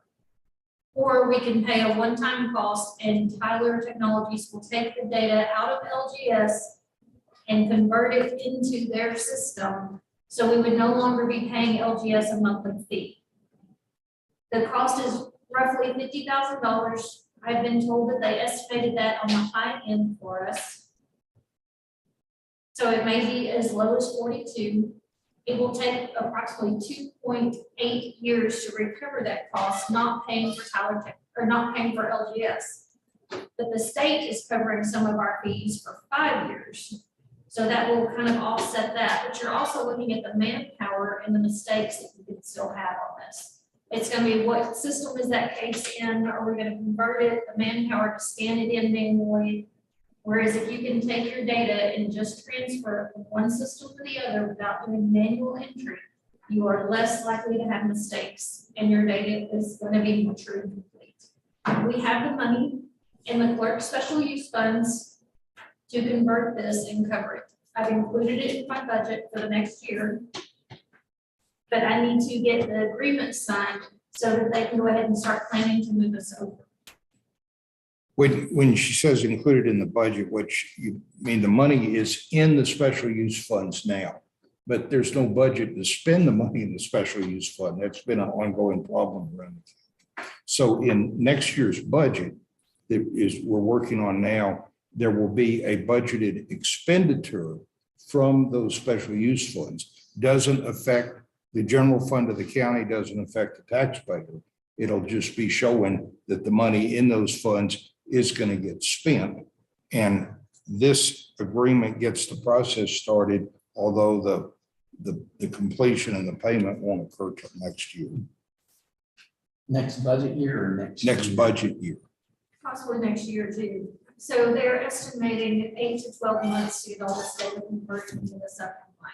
They're giving us a start date, a go live date of August 1st. Oh. 2023. It's not gonna be a short process. There's several times that they will do, like a run for us to go in and manually check. So our work is still going to be intense and there's still gonna be a lot of it. To make sure that our data is true, because we do use this data to report to the criminal justice system that Mr. Goldsmith was talking about. So we've got to do several back verification checks on the data as it's converted. And what LGS may call one thing and Tyler calls something else, so the mapping of that data to get it in the right slot from one company to the other is not quick. And still has to be fact checked and verified. The great thing about the system we're moving to is like right now, Chris Green is the only person that has access to LGS. But Tyler Technologies does not charge you per user like LGS does. So we actually don't have the county judge set up where they can go in and look at the cases. They have to come over into our office, pull the physical case and look at it. And get it back to you before And get 5 back to o'clock. 4 or 5. Whereas we could have multiple users out at the law enforcement center, so if they want to see a case setting or a judgment, it's not just one person. Including the county attorney's office. Including the county attorney's office, they're gonna have access to the system too. So we're hoping to streamline all our processes for this move. It's not, you know, we're gonna have training issues, there's gonna be mistakes, I'm sure. But this, we think, is gonna be the simplest, fastest way to get everybody on the same page, is to rip the Band-Aid off and let's get going. So does this include any upgrade or do we gonna need upgrading hardware? Not that I know of, no, that's not been mentioned. One time cost $50,000. From the special use funds. So The Texas Department of Criminal Justice has a reporting system where the sheriff's office enters information on the arrest of the defendant. The county attorney's office then introduces evidence on the prosecution of the defendant. And that's all done through the Texas Department of Criminal Justice, which has their own system for an FBI security site. And that's free. It doesn't cost anything. What Sonia is talking about is more complex, and that's all it does. But her system, she's talking about being able to actually go into a file in the clerk's office to see what court action or what documents have been filed in the clerk's office in connection with that case. Correct. Not just criminal cases, but Any civil Civil case, case. yes. as well, which the Texas Department of Criminal Justice System is not allowed to do. All it allows us to do is enter information as to the progress of the criminal prosecution from the arrest through court proceedings. It also allows us to look at the criminal history, et cetera, on a particular defendant in a particular case. So, and like I said, that's free. What she's talking about is a lot more. Does. Honestly, I get all the information I need from the website. And I don't have a problem with going to her office, pulling the shuck out and looking at the file. I kind of do it the old fashioned way. I like to see the paper, but I understand that, you know. With the district judge being in Brown County, they only have one license as well. LGS is a older system that is not as current on some aspects that we would like to see. And so Brown County being able to log in and have multiple users without us having to physically take the file to the judge and have him keep the file, then you run the risk of that file not being kept the way it's supposed to, or us getting it back. So it's just a more secure way of doing it. It saves time, saves money. The other thing is you're gonna look at the long game. Our OPRs, our public records, are not available for someone that lives in another state to research and look at online. Tyler Technologies has that ability. So when someone calls and says, can I see a copy of the deed? And I say our records are open from 8 to 5, you're welcome to come in. They want to be able to search it online. They can't currently. What about remote, universal issuance? Is that related or unrelated? Universal issuance On death certificates, birth That's certificates? unregulated. That's gonna be through Tyler Statistics. Okay. Tyler Technologies, they have a system for that, and I think it will handle, it will still have to be approved through Tyler Statistics. Who will have access to this information? Everybody in the county? It's I all mean- public access right now anyway, unless the case is sealed. So if you wanna come in and look through the files, as long as it's not an envelope with a piece of tape over the back, you can come look at it. Any case file, Most cases, when they get to her office, are public record. right? Until it's transferred from my office to her office, it's not public record. But once it hits her office, it is, everything that's in the file, is public record. There's some restrictions on birth and death certificates. and Juveniles. like you said, some files are sealed, juvenile cases, adoptions. Type cases, you can't look at, I assume, software Right. flags those, won't Right. let you look at those. Because like right now, even with an outstanding warrant, their case is sealed. And so we've had people come in and try to look, and they're like, well, I know I have a case, but I can't find it. Or my boyfriend has a case and I can't find it. We know immediately why. Because that document's sealed. We direct them to the sheriff's department. Right, the point I'm making, the information in their office is not public record. The information in my office is public record. Once it hits the clerk's office, it is. Mhm. Indictments, generally, you have indictments are sealed. Rest.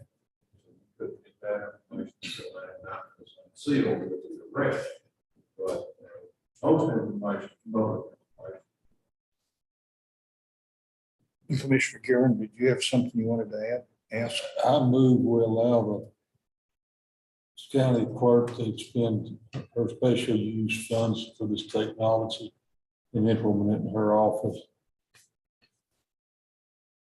Okay, so we have a motion from Commissioner Gearing for approval of the Tyler Technologies Professional Services Agreement payable through the special use funds. Yes, sir. Is there a second? I'll second Second from Commissioner Williams. Further discussion? All in favor, say aye. Aye. Any opposed? Thank you. I didn't vote. Oh, I'm sorry, I didn't catch that. Did you abstain? Abstain. Okay. You want, maybe would you like to state a reason for the record? Okay. Okay, consider number 9, consider an act on group medical plan. This is in your agenda. It's a report from TAC, our group medical provider. There were, if you read through it all, I think the average across TAC, they're increasing the cost of group medical plans a little over 5%.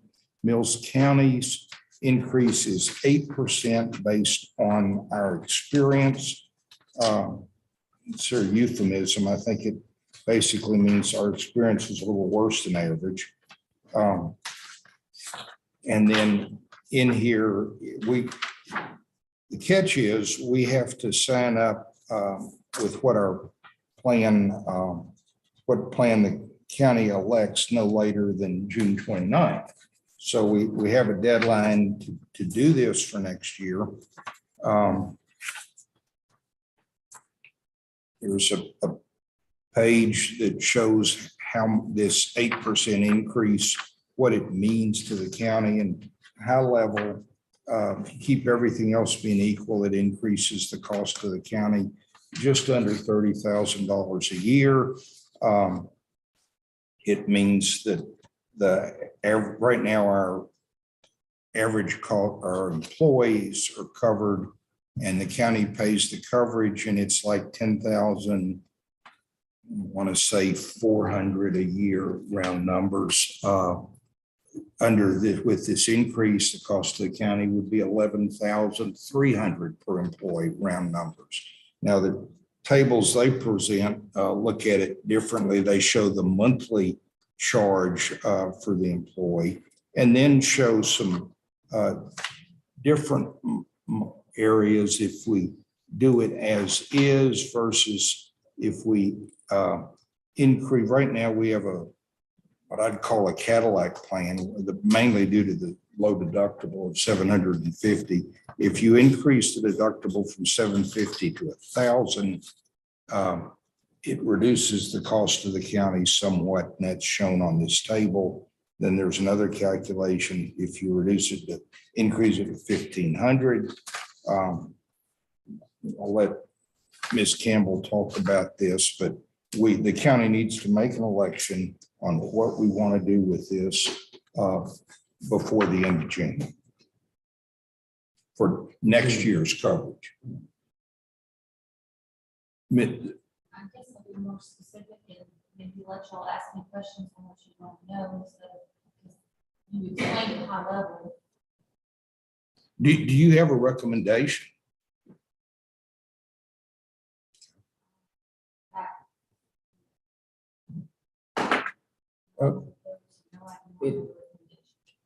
I mean, looking at the figures, man, it goes up a lot per employee in the family. Yes, that's. That's nearly $200 out of your paycheck a month extra from the increase. That's insane. I'd like to see us leave it like we got it now for our employees' benefit. Because of all going on in Washington, we're not gonna have a good year. I'm sorry. And I think our employees deserve all we can afford to give them. Because we're not gonna have, they're not gonna get it from Washington DC. Well, just to put a simple number on it, if the county absorbs the entire increase for the employee, which is what we're paying now, that's the equivalent of about 35 cents an hour of additional compensation. I mean, that's the cost of the county. I agree with Jed. I think we ought to give what we can to our employees. Keep our current plan. Well, is there a motion? 'Cause here's what we need to approve. We need to let's see. We need to approve our renewal plan with TAC at either the current plan coverage or something else. And so to try and rephrase Jed's comment as a motion, the motion was to renew the group medical plan at the current coverage levels for the upcoming plan year. Right. The 932.52 a month. What looks like. Yeah, I okay. agree with you. So Summer. I don't know. Go ahead. Summer, how many employees do we have that take the children's voucher family? Is it half our employees use that, or is it just employees? We have 8 employee children, 1 on employee spouse, and 1 on employee family. So it's- Majority is just employee only. Yes.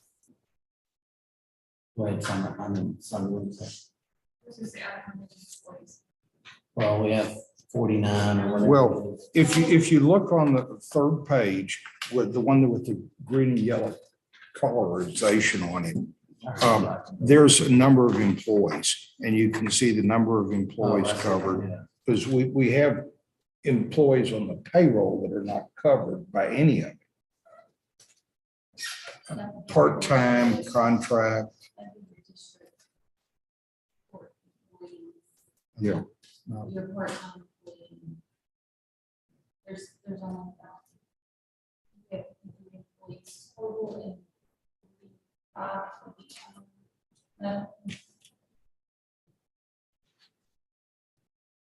So keeping this the way it is will support the employee, but it necessarily won't support the employee and the family. That's cool. This All it does is take the current coverage and buffers the increase out of it. That was Commissioner Guerin's motion in a nutshell. I didn't know we made a motion. Okay, Make a well- Motion, Did you make a motion, Jim? I thought it was just, that's what it said. Sir? You, Yeah, Jim made a motion. it was a motion, okay. Okay. We made a motion that the renewable rates of $932. Okay. And you seconded it? I haven't yet, Okay. okay, call for it, but I will. Okay, so I'll call for it. We have a motion and a second. We're having discussion. If you want to make another motion, we can vote on this one and then go to the second motion. We need to dispose of this one. Yes, we do. So any further discussion on the motion that's on the table, which is to renew at the current deductible rate, have the count, I won't restate your motion, but renew at the current. Current plan. Okay, so no further discussion, all in favor of the motion to renew at the current plan, say aye. So we have Commissioner Wright, Commissioner Guerin, Commissioner Parkman, and Commissioner Williams. Okay, so that's 4. And I will say no, because I think we ought to raise, I'd rather raise the deductible a little bit and look at doing something for the families. But anyway, motion carries.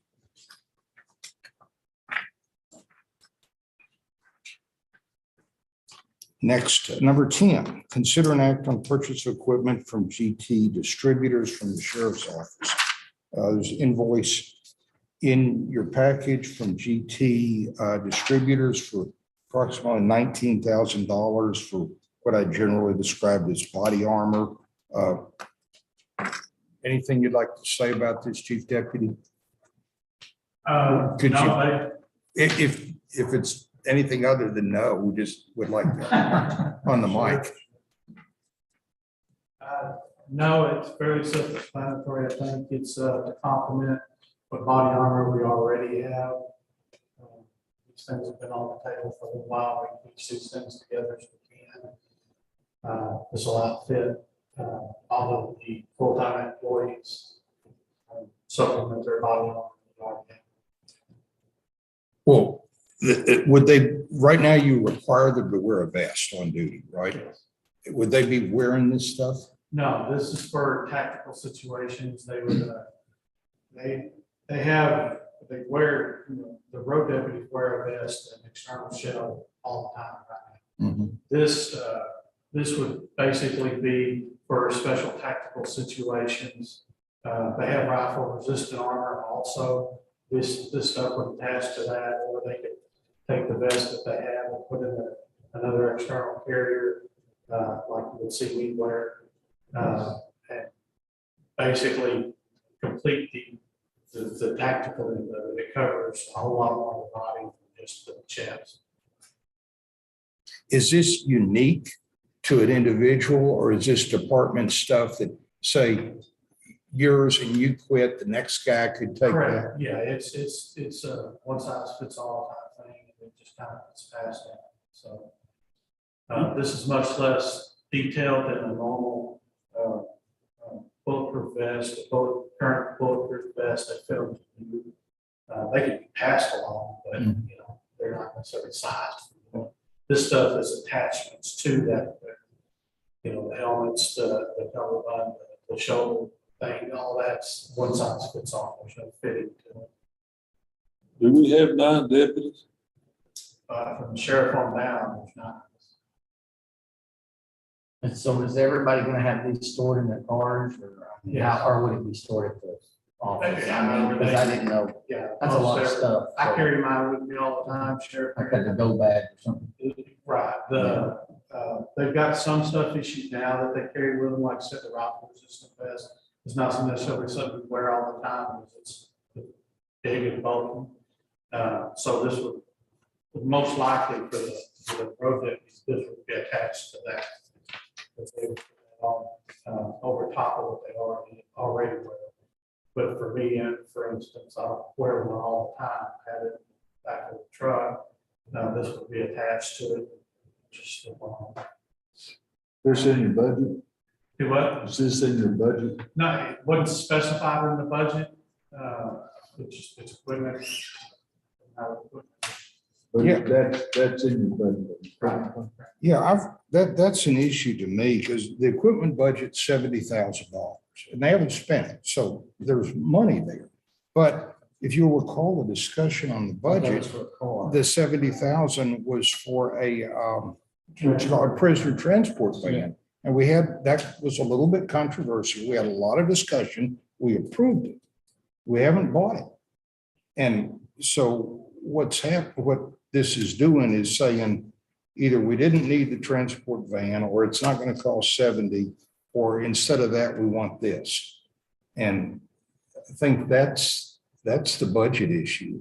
And I'd rather have the prisoner transport van that I voted for. Looking this up online, just because I didn't know what it was, I mean, this is a really good price.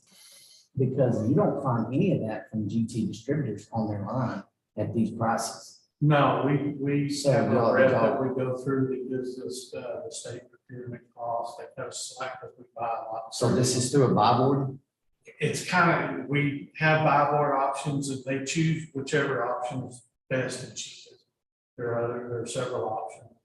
And plus the rep is able to give us a little extra discount, but we buy a lot.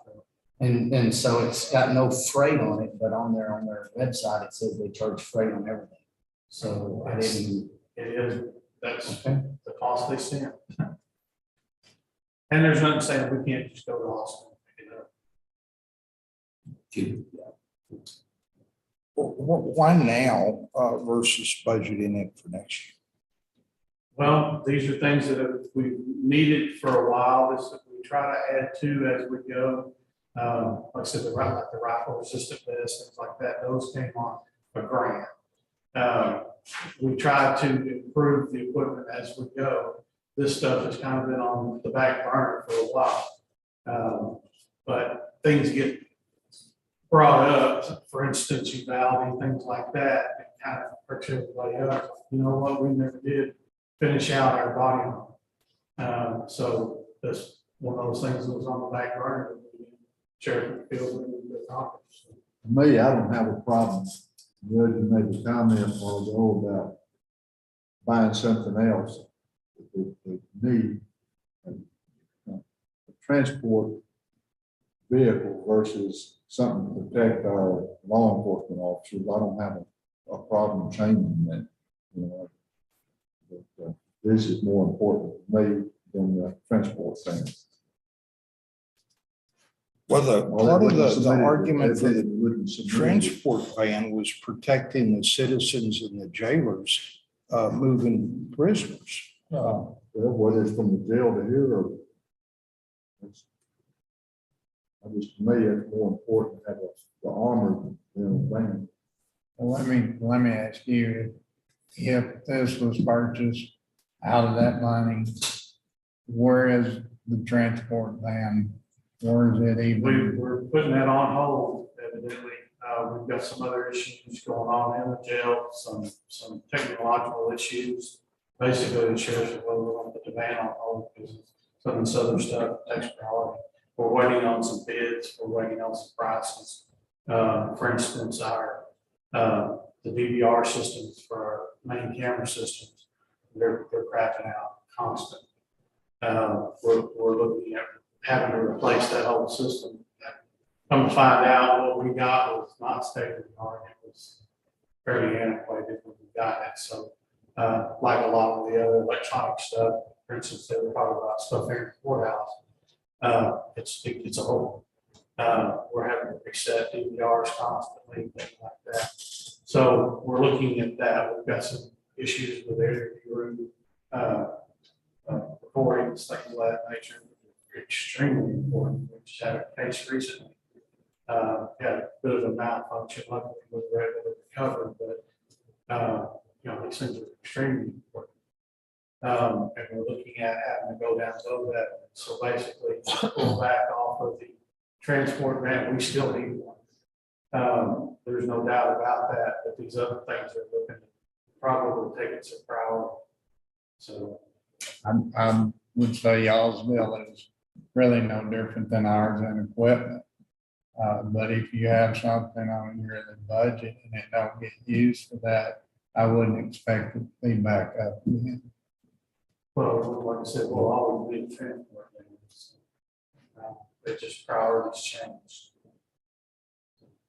Do most sheriff's offices or police forces with a designated SWAT team, so to speak, they have their whole force with full body armor, or they just have certain individuals? No, well, we don't have a designated tactical team. An individual deputy, whoever's on duty, is going to be the one facing whatever threat they're facing.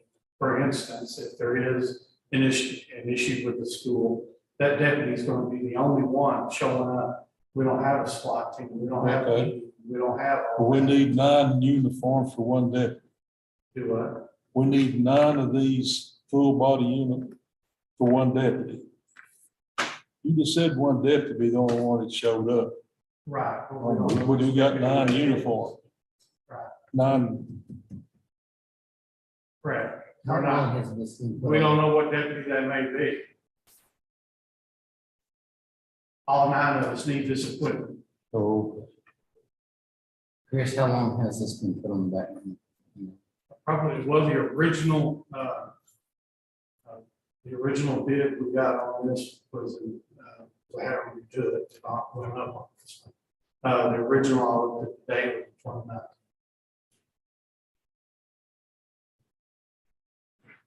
And for whatever reason. It just each didn't get put on each the time last we put it, we four thought budgets. about it, like, well, we need the money for this or that. And, we didn't specify any funds for it, but we never did have any. What about grant? Do I- Did we put in for a grant on the, I whatever did that not law do any enforcement? grants this year. No, Are you the guy that does that? generally. And the grant season's over. anyway. Yeah. Yeah, I didn't see Mills County listed on that. No. What we is they didn't- we didn't consider? put any grants this year. We've been extremely lucky in the past years. We've been very fortunate to receive a lot of grant funds this year for I hate to say we didn't need anything in particular. It's the parameters on the grants. We didn't need anything that was in those parameters. So we just kind of pulled off and there's other things going on. We just didn't do the grants this year. Do you have any clue what your technology needs? We've got some ballparks. Ballpark. So, we're trying to Just see, turned in on the budget request, either any of that. Sheriff did all that, I don't know offhand. I just didn't know. I got it. Technology stuff. Part of it, but finalized it out, so. Technology. Van. The numbers we're looking at are large, several $100,000. Well, then there's no way that this will cover your technology. If you're saying you have technology this year. And we're looking at replacing several units in dispatch, like our keyless computers, it's going out. So would it be better to save this 19 for the computer issues that you need right now than this? Between the computer issues, this, a couple other things, the equipment funds, I think will cover us for right now. Like I said, these larger expenditures will have to get their own separate budget thing, and will have to be discussed later.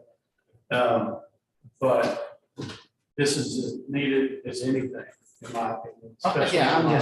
just saying, you said there's lots of problems with the computers. Right, And well. you don't want to lose a case on that. Correct. We know that right now. My thing is this is Right. This is Now, needed too, I'm not saying that, but I just didn't know if, which one. the major technology issues, and we have technology funds for that also. The major technology issues we have are piecemealed into little separate computer issues. The main issue, like I said, with our DVR system, our camera system overall, is going to be, it's beyond the reach of this budget. So it's not even going to be considered, I don't think. So this, We've implemented the new body cameras. We actually added a couple of them. So we completely converted over. That was part of the issue, which is kind of helping us as far as the DVR issues, the camera issues in the jail. Now the jailers have body cameras, they're able to at least, we've got at least on video somewhat. We can't always count on the eyes in the sky, but we can, they have them on their person. So of course, that wasn't just our plan, but it just kind of worked out that we at least have something. So would this be better bought out of the special use fund instead of equipment funds?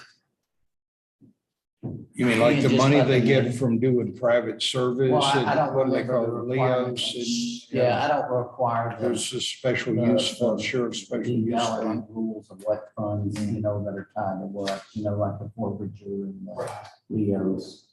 I mean, there's not enough in Leos to do anything, but. What does it show in this? Are you looking at that? Yeah, I'm The looking sheriff's at it. special use fund, that's the one, It's think- 14,600. 14,000. Yes, sir. That's most of it. And that would still leave, that would still leave the van purchase Yeah. available.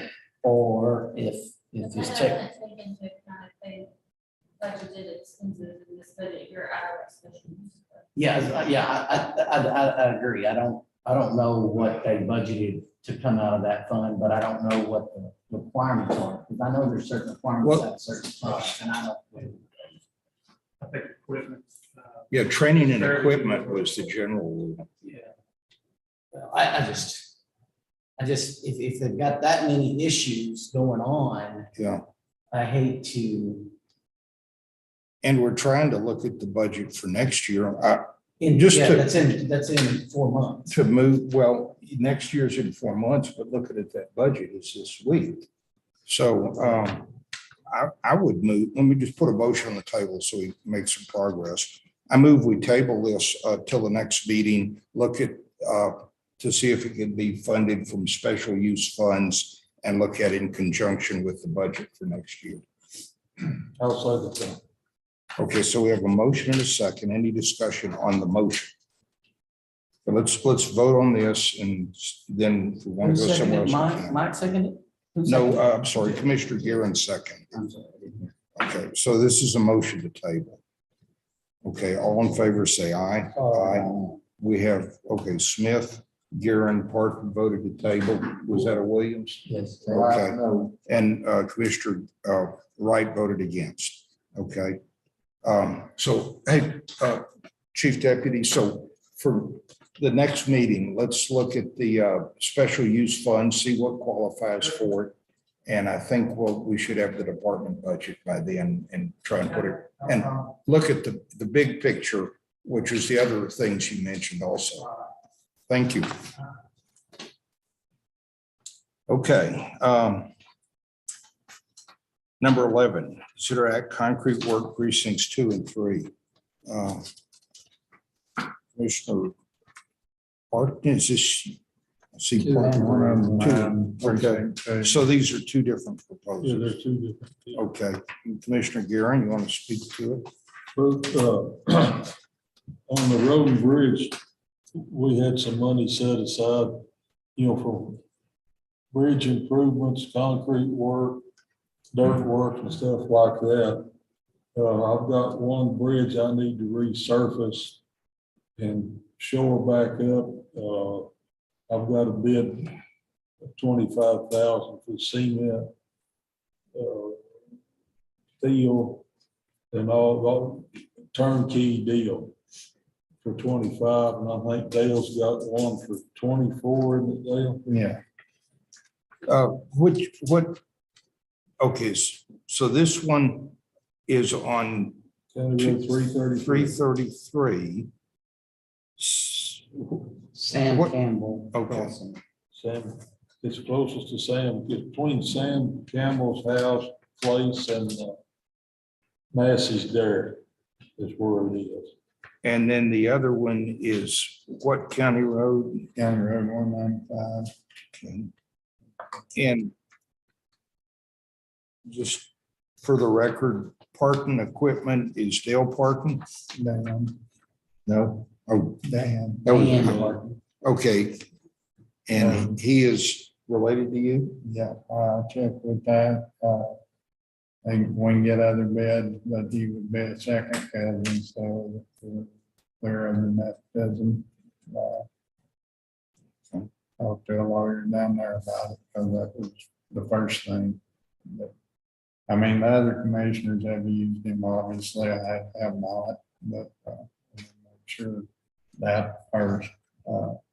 Now, what we have proposed is just a concrete low water crossing. We will not put tin horns or anything else in it. We're just gonna let the water appreciate across the top of the concrete.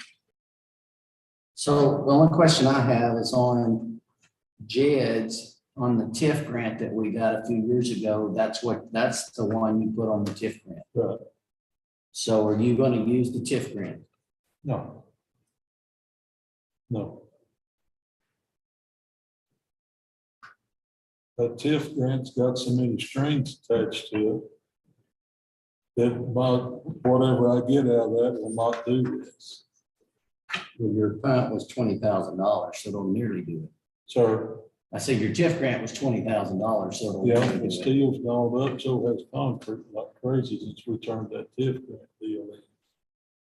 And this price here is probably good for what? A month, maybe? Yeah, I mean, he didn't say. The steel prices and the concrete prices fluctuate real dramatically. And the TIF grant, you're gonna have to have a road engineer, you're gonna have go open bids on it. Let's see, you're gonna have to have an engineer spec it out. You know, we can't do it. But you just got bids, so that kind of, I mean, you're already going out for bids, but I'll bet you $100 that won't qualify for a bid. Is this Dell, is this only bid y'all received? Yeah, someone interested in doing it. But I've did you talk to Louis Coronado or Sir, did you talk to Louis Coronado or Cobb or Louis, or Cobb or Buster Taylor? you can't Or, get Cobb. I never have gotten him to come out and make a bid. One of the others you mentioned, Overrun was quite a bit on his. So, and Dan's done one for me before. It turned out great. It cost exactly what he said. Didn't have to add to it anywhere. and there's a Coker and Pretty that did mine. But who's doing it? He's the concrete work, yeah. Todd Coker. It'll be the same, I'm sure. Oh, so it'll be the Dan will be same. using Todd. Right. Yeah, he just jobbed out. We're gonna do our own dirt work. To get it prepared, and then they'll come in, set farms. With it being a rock bottom that's really weird. There will be, drilled into those rocks, existing rocks, the whole time. All that'll be done by Coker, I'm sure. Well, is there a motion? I'd rather somebody else make the motion. Sorry. What's your time frame? What's the time frame? Is he gonna do this? Well, the first thing we gotta get it approved, but I had told him that we had to have it done in this calendar budget. In this calendar? Do you know, did he tell you when you were gonna get yours? Yeah, Give you a time frame? we're gonna coordinate, that way they can be over here at one time. Oh, yeah, okay, y'all are gonna coordinate together. Yeah. Gotcha. Are these two sites close to each other? No. You remember when you did yours a few years ago, Jason, I did one at the same time. They didn't have to shuffle so much stuff. It was a whole lot better for them. I just, yeah. Well, I don't have any problem making improvements. The only thing that I'm against a little bit is not using that TIF grant, but if that's what y'all are proposing, I'll make a motion that we approve road improvement through cement work from partner equipment on County Road 333 and County Road 195, representing both precinct 2 and 3 respectively. I'll second that. We put the amount in. The I amount, can put that as 25 and 24 respectively. And I will repeat my second. So motion's made, seconded, further discussion. All in favor, say aye. Okay, let me make sure I got everybody. Commissioner Wright? No. Okay, there's a no from Commissioner Wright, aye from Commissioner Guerin, Parton and Williams and Judge Smith. Would you like to state a reason for the record? because I voted against it in the budget.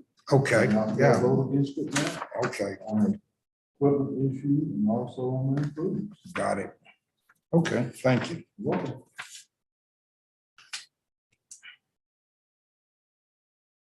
Okay, consider an act on EMS station construction. That, Miss 12. did I miss one? Yes, sir. Number 12. Okay, 12, road and bridge budget 549. I don't see anything that I have on that. No, that pertains to me. Okay, I'll tell you what. I'm gonna just talk about it. No, I don't talk about Okay. it. You ready? yeah, Okay. Well, we put this $100,000 for overtime pay and $100,000 for material and the special maybe roads and bridge deal. It's not, Jason did this weekend, it's not getting utilized the way it was kind of set up through overtime pay, through he had to hire trucks and stuff. I guess what I'm basically asking the court for is to let us designate mileage on the road, which would be 549. To designate stopping 2 miles of road, to use my regular hands, if we had to, some overtime pay. But designating 2 miles of road starting from 573. 573. 573. Starting there and going 2 miles out, which would get us basically about to the Duran Motel. I think we could do that on about $25,000 of the road and bridge money, but it would not be overtime. It'd just be using the $25,000 worth of material. And I know that's not the way it's set up. That's the reason I had it put on the agenda. Bill, on that, you say Duran Hotel Road, is that the road you're talking about? Didn't they just pop that here? You did just a talk couple it a years year ago? ago, 2 years ago. Who? Robert, Robert, They never talked that road. yeah, it used to be. they re-topped it. Oh, he did. They use some of that state base material on that section that we get. I just know that they re-topped it, worked on it. Had you We seen- worked on it in spots. I had Phil Durden tell me he appreciated it, and also a couple other guys out there. I didn't know how far they topped it. They didn't. I hadn't been over. We've topped some problem spots, which that whole road is a problem. But basically where I'm coming from also was when we were realigning everything for the census deal. We were pretty well, our complaint was County Road 549.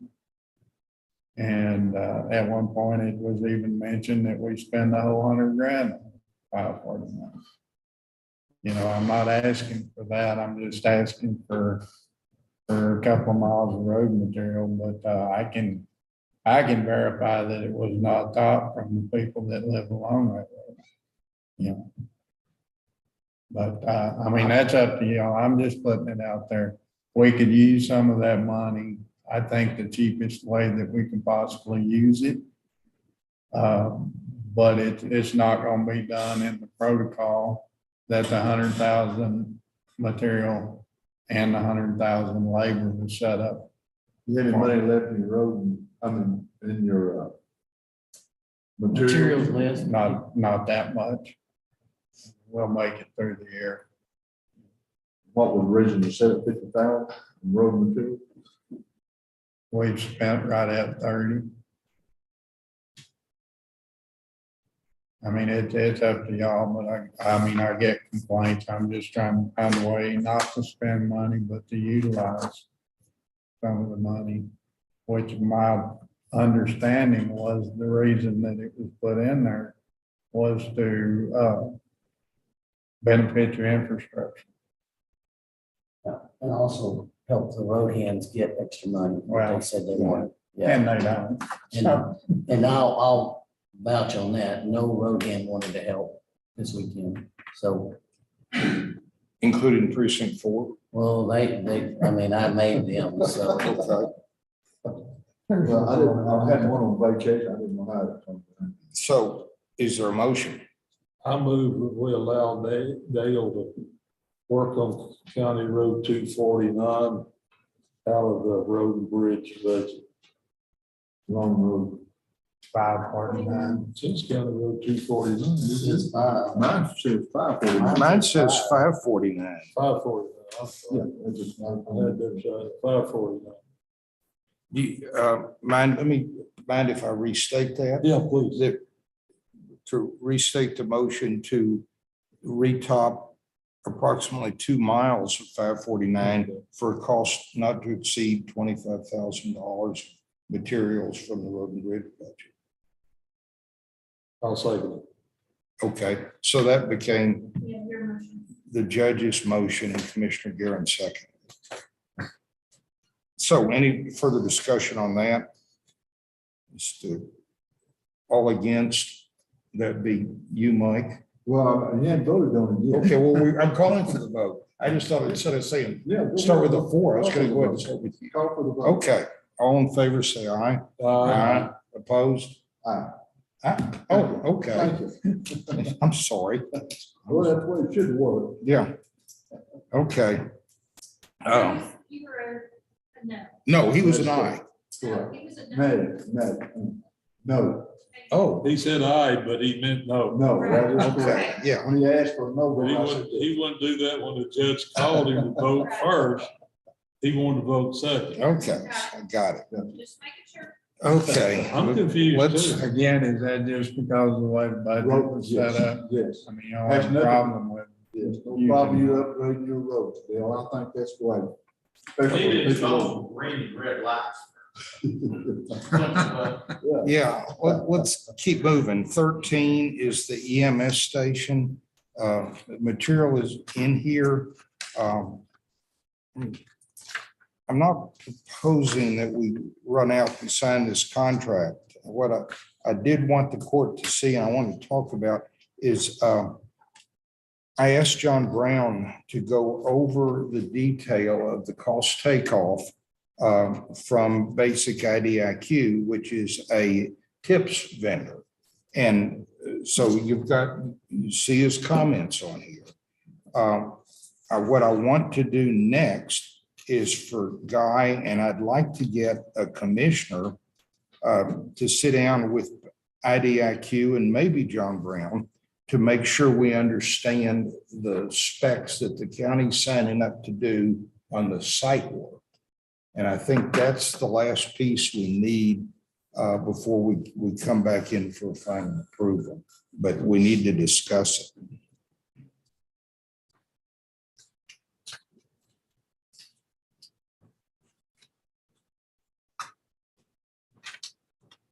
Have we sold the other building? How's that gonna work? Okay, first of all, they is a tough concept right now. This is that clouded title issue, remember? And we have to do joint resolutions on to fix the title. Everybody agrees verbally to sell it, but I don't have the paperwork in place to put it on the market. Well, I just, And it's not directly a part of this. I mean, it's not being used by anything. It needs to be sold, but the funding for this comes from the federal grant. That was kind of just extra money on the side. I've drafted a proposed resolution. I'm sure the county attorney's looking at it. Just, it's not done. It's not listed yet, Mike, but it's not from lack of working on it.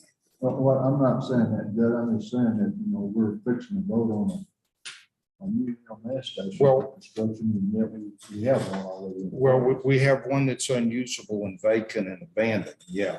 Yes, And but we have one. we own it, or well, somebody owns it. Well, that's, It's either us or the hospital district or some combination. And I'm trying to sort it out. And I'm not asking for a vote on this. Actually, I'm going to ask to table this, but I want to talk about it enough that we're all agreeing how we're moving forward. And I'm looking for part of the proposal from the vendor is the county doing the site work. And John Brown points out that that's a little vague in the proposal and suggests that we sit down with the vendor to understand exactly what site work needs to get done.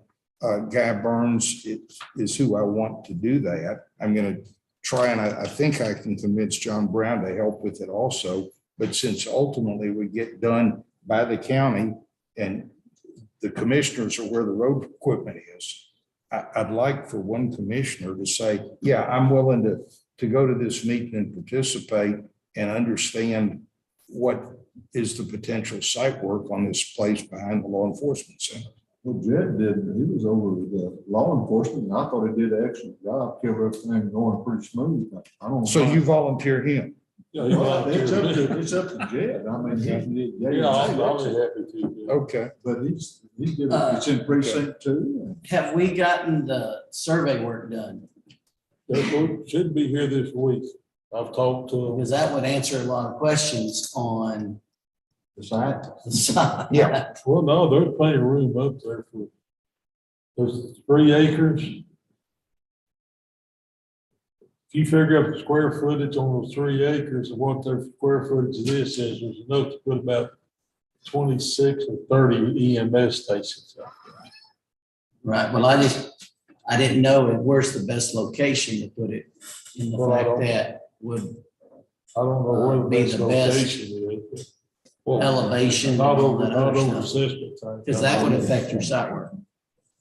Since I'm asking Mr. Burns to help figure this out, let's see if he has something to add to it. Yeah, I talked to Terrell Harris, he's the area manager, basic IQ. I talked to him this morning so I could get more information. And what he gave me, this is a pre-engineered metal building, so it's already engineered. The foundation, they would want an 8-inch base, and it's just flat grade. He said he recommended put 4 inches down, water it, roll it, put another 4 inches down, water it, roll it. They will come in with their own people to, that's part of the contract as far as level and all that stuff. They will hire a survey crew, come in and do a core density check to make sure it's what it's supposed to be before they start on the foundation. He said that the county did not want to do this, prepare the base. He said to contract it would cost between $45,000 and $50,000 estimate. Addition. Addition. And that's the information I got from him this morning. Do the base work, to do the base work. Yeah, we saved like 250, I think, or something like that, and that's what it was on the law enforcement center. He said the base will go out, the dimensions of the structure go out 10 feet all the way around. That should be fine. So And how deep did you say he needed? 8 inches. So, I mean, this is significant. We were just talking about doing 2 miles of road for $25,000 of material. And you're only going 4 inches, 6 inches base on it? No, he's not even doing that if he's just doing. 3 to 4. Top. 3 to 4.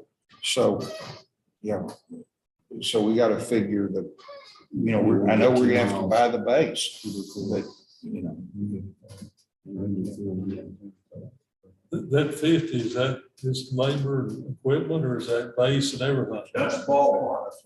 Because he's shooting from hip on that. He's supposed to get back with me after Commissioner's Court. I'll contact him again and see if I can get another firm. I didn't know if y'all were interested in that or not, so.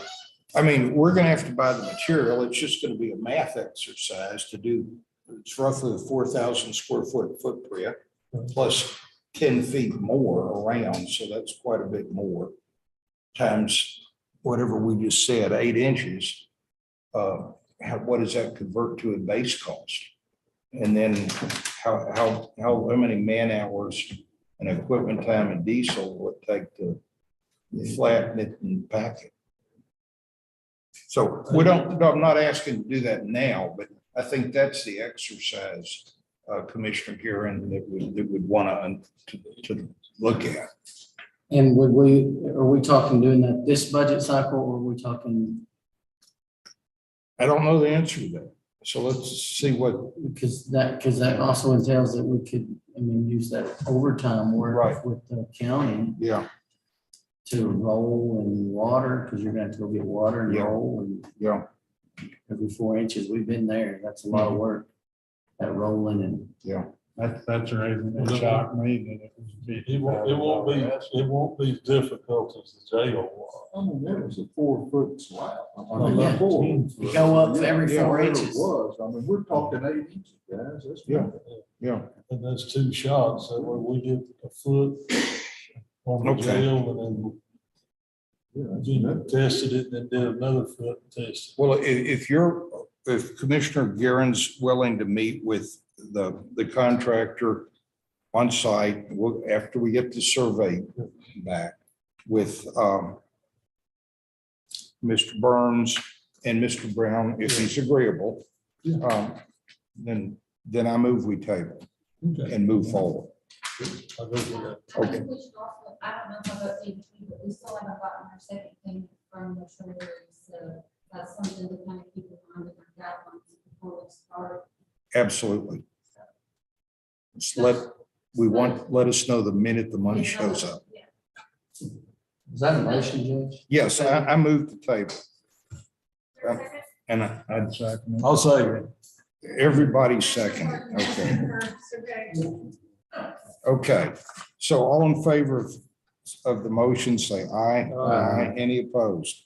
Thank you. Number 14, Commissioners' requests and reports. Commissioner, right. Out on County Road 505 and 510, we've been working on it some, and seems like we're still losing a lot of our signs. And somebody stole a sign on 505 and 510, took both signs, took the pole and home run yards over the weekend. We've been hauling material on County Road 510. We've crushed materials on 505. One employee was on vacation last week. And Jason, I wanted to ask you too, you a couple of months ago, I asked you about sign numbers, you were going to order some of those. That I did, but they're back, they've been back ordered twice. Okay. So all we've got is what's in that box out there. Okay, can I borrow some of them so I Yeah, I can mean, replace yeah. these two signs? Yeah, And that's all I have. that box is by the front door. We're Just going. the number. Yeah. Huh? Okay. Echo Well, sign. Jason's gonna order a bunch for everybody so we can have them. I've been out of it for a while. Okay. Commissioner Guerin. We graded quite a few roads while we had the moisture. Blue Bonnet's progressing real well with their turbine project. They're projecting 44 heavy loads a week starting to roll in next week. So there's gonna be quite a bit of traffic on County Road 338. And might be times you might not be able to get up and down. But there's stuff coming in. That's all I got. Okay, Commissioner Parkin? Been blading roads. While we got some moisture, still have a little moisture being around Molly, so we're trying to get those knocked out. But we did have better than 4 inches rain. Spent most of last week trying to fix washout on some roads that washed out from the rain. Guess the only other thing that I got that, I had to meet with NRCS last week. We looked at 3 government dams that are in need of repair. I didn't realize that the county was responsible for 50% of the cost. So basically what we came up with, and I have talked to Tom Davis, NRCS does not have any money for this budget cycle. We're gonna try to get together and get some estimates. What I propose to him is the county will haul the dirt, or our precinct will haul the topsoil, because they want to put topsoil, not bleach. They want something else, grass over better.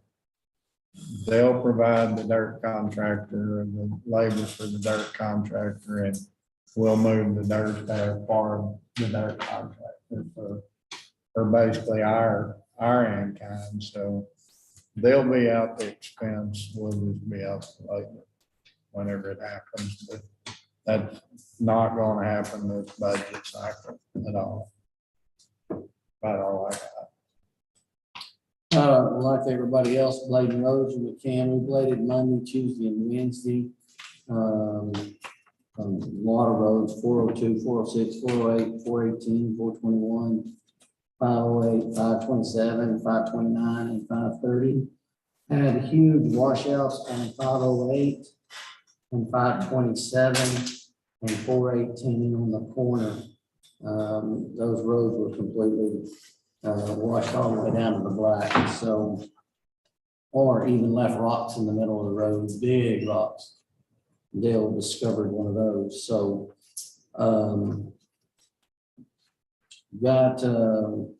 last week also went to Child Welfare Board meeting on the 7th. I have MCAT meeting, tomorrow night. They are setting the budget. Or we are setting the budget, shouldn't say they, that we are setting the budget, and that has to be turned over to the entities by the 15th. So it has to be approved So tomorrow night. we'll need to have that on our next agenda. I guess so, yes, sir. Their budget will be presented.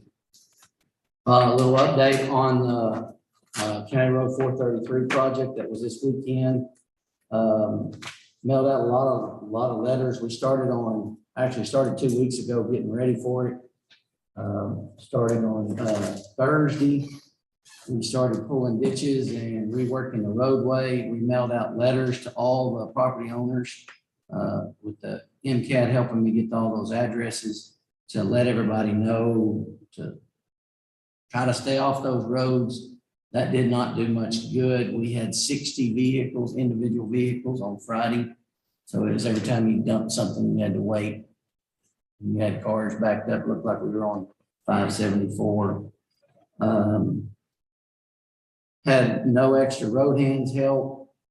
We had Jeff Meadows hauling, Jeff Mobley's construction helping, 2 precinct 4 road hands, and then 1 retired hand that I got to come help to help do all that. Water was supplied by Richland Water that we helped roll all of those. Started at 6:30 and 6 o'clock respectively each day. On Friday, we ended at 8 p.m. at night and hauled when the pit was open. The material averaged 4 inches thick, a little thicker on some of the corners and the heavy hills. Actually come up about 1,200 feet short from where I wanted to end. And so to finish up this week. We'll use that out of our regular road money. Won't finish up this week, finish up next week because that pit is closed this week. Total project, looking at all the figures and monies coming in. This is a ballpark estimate. It's going to be under 20,000 to do this mile road at 4 inches thick. Let's see, I think that's it. Any questions on that project? We had 2 blowouts. One, Jeff Mobley had his truck on Saturday that had a blowout. And then on Friday, we had a blowout on the Freightliner and Brazos truck and trailer. That took several hours to change. Because it was after 5 o'clock. So getting help to get that big, fully loaded truck, getting help was a nightmare. So, but we got that done. So they're putting up some signage and stuff like that on the road today and taking down cones and barricades and stuff like that this morning. Any other questions on that? No. Anything else? Just to respond to Mr. Beaver's comments earlier, we did not get to finish working on that road. In fact, because we were working on the County Road 433 road project. We did start it, but we did not finish it. So there's more work to be there's a done. lot more work to be done all the way to the corner. Okay. So you're gonna go back all the way to the fence then? So we will finish that up this week. Okay, judges report, we've been mostly working on the budget. We've got a snag, I guess is a polite way to say it. The law enforcement budget has been submitted with no backup. Then specifically not even the usual backup. When it's been requested, we've got some revisions, but still no backup. There's a provision in the government code that the commissioner's court can order a county official to submit whatever budget information is necessary, is requested. And so that we may need to have a call commissioner's court to discuss and potentially approve an order to provide the historic level backup behind the budget information. I'm talking to the county attorney on that. Jackie would check schedules before, it's the usual that have to be 72 hours posted notice. But with our budget calendar, trying to get everything done and meet the dates, we can't let this slip too long. And it's critical to putting the budget together. So that's the main thing I have to report. There's no further business. I'd entertain a motion. So move. Second. We have a motion from Commissioner Guerin, second from Commissioner Williams to adjourn. All in favor, say aye. Aye. Any opposed? I appreciate the question.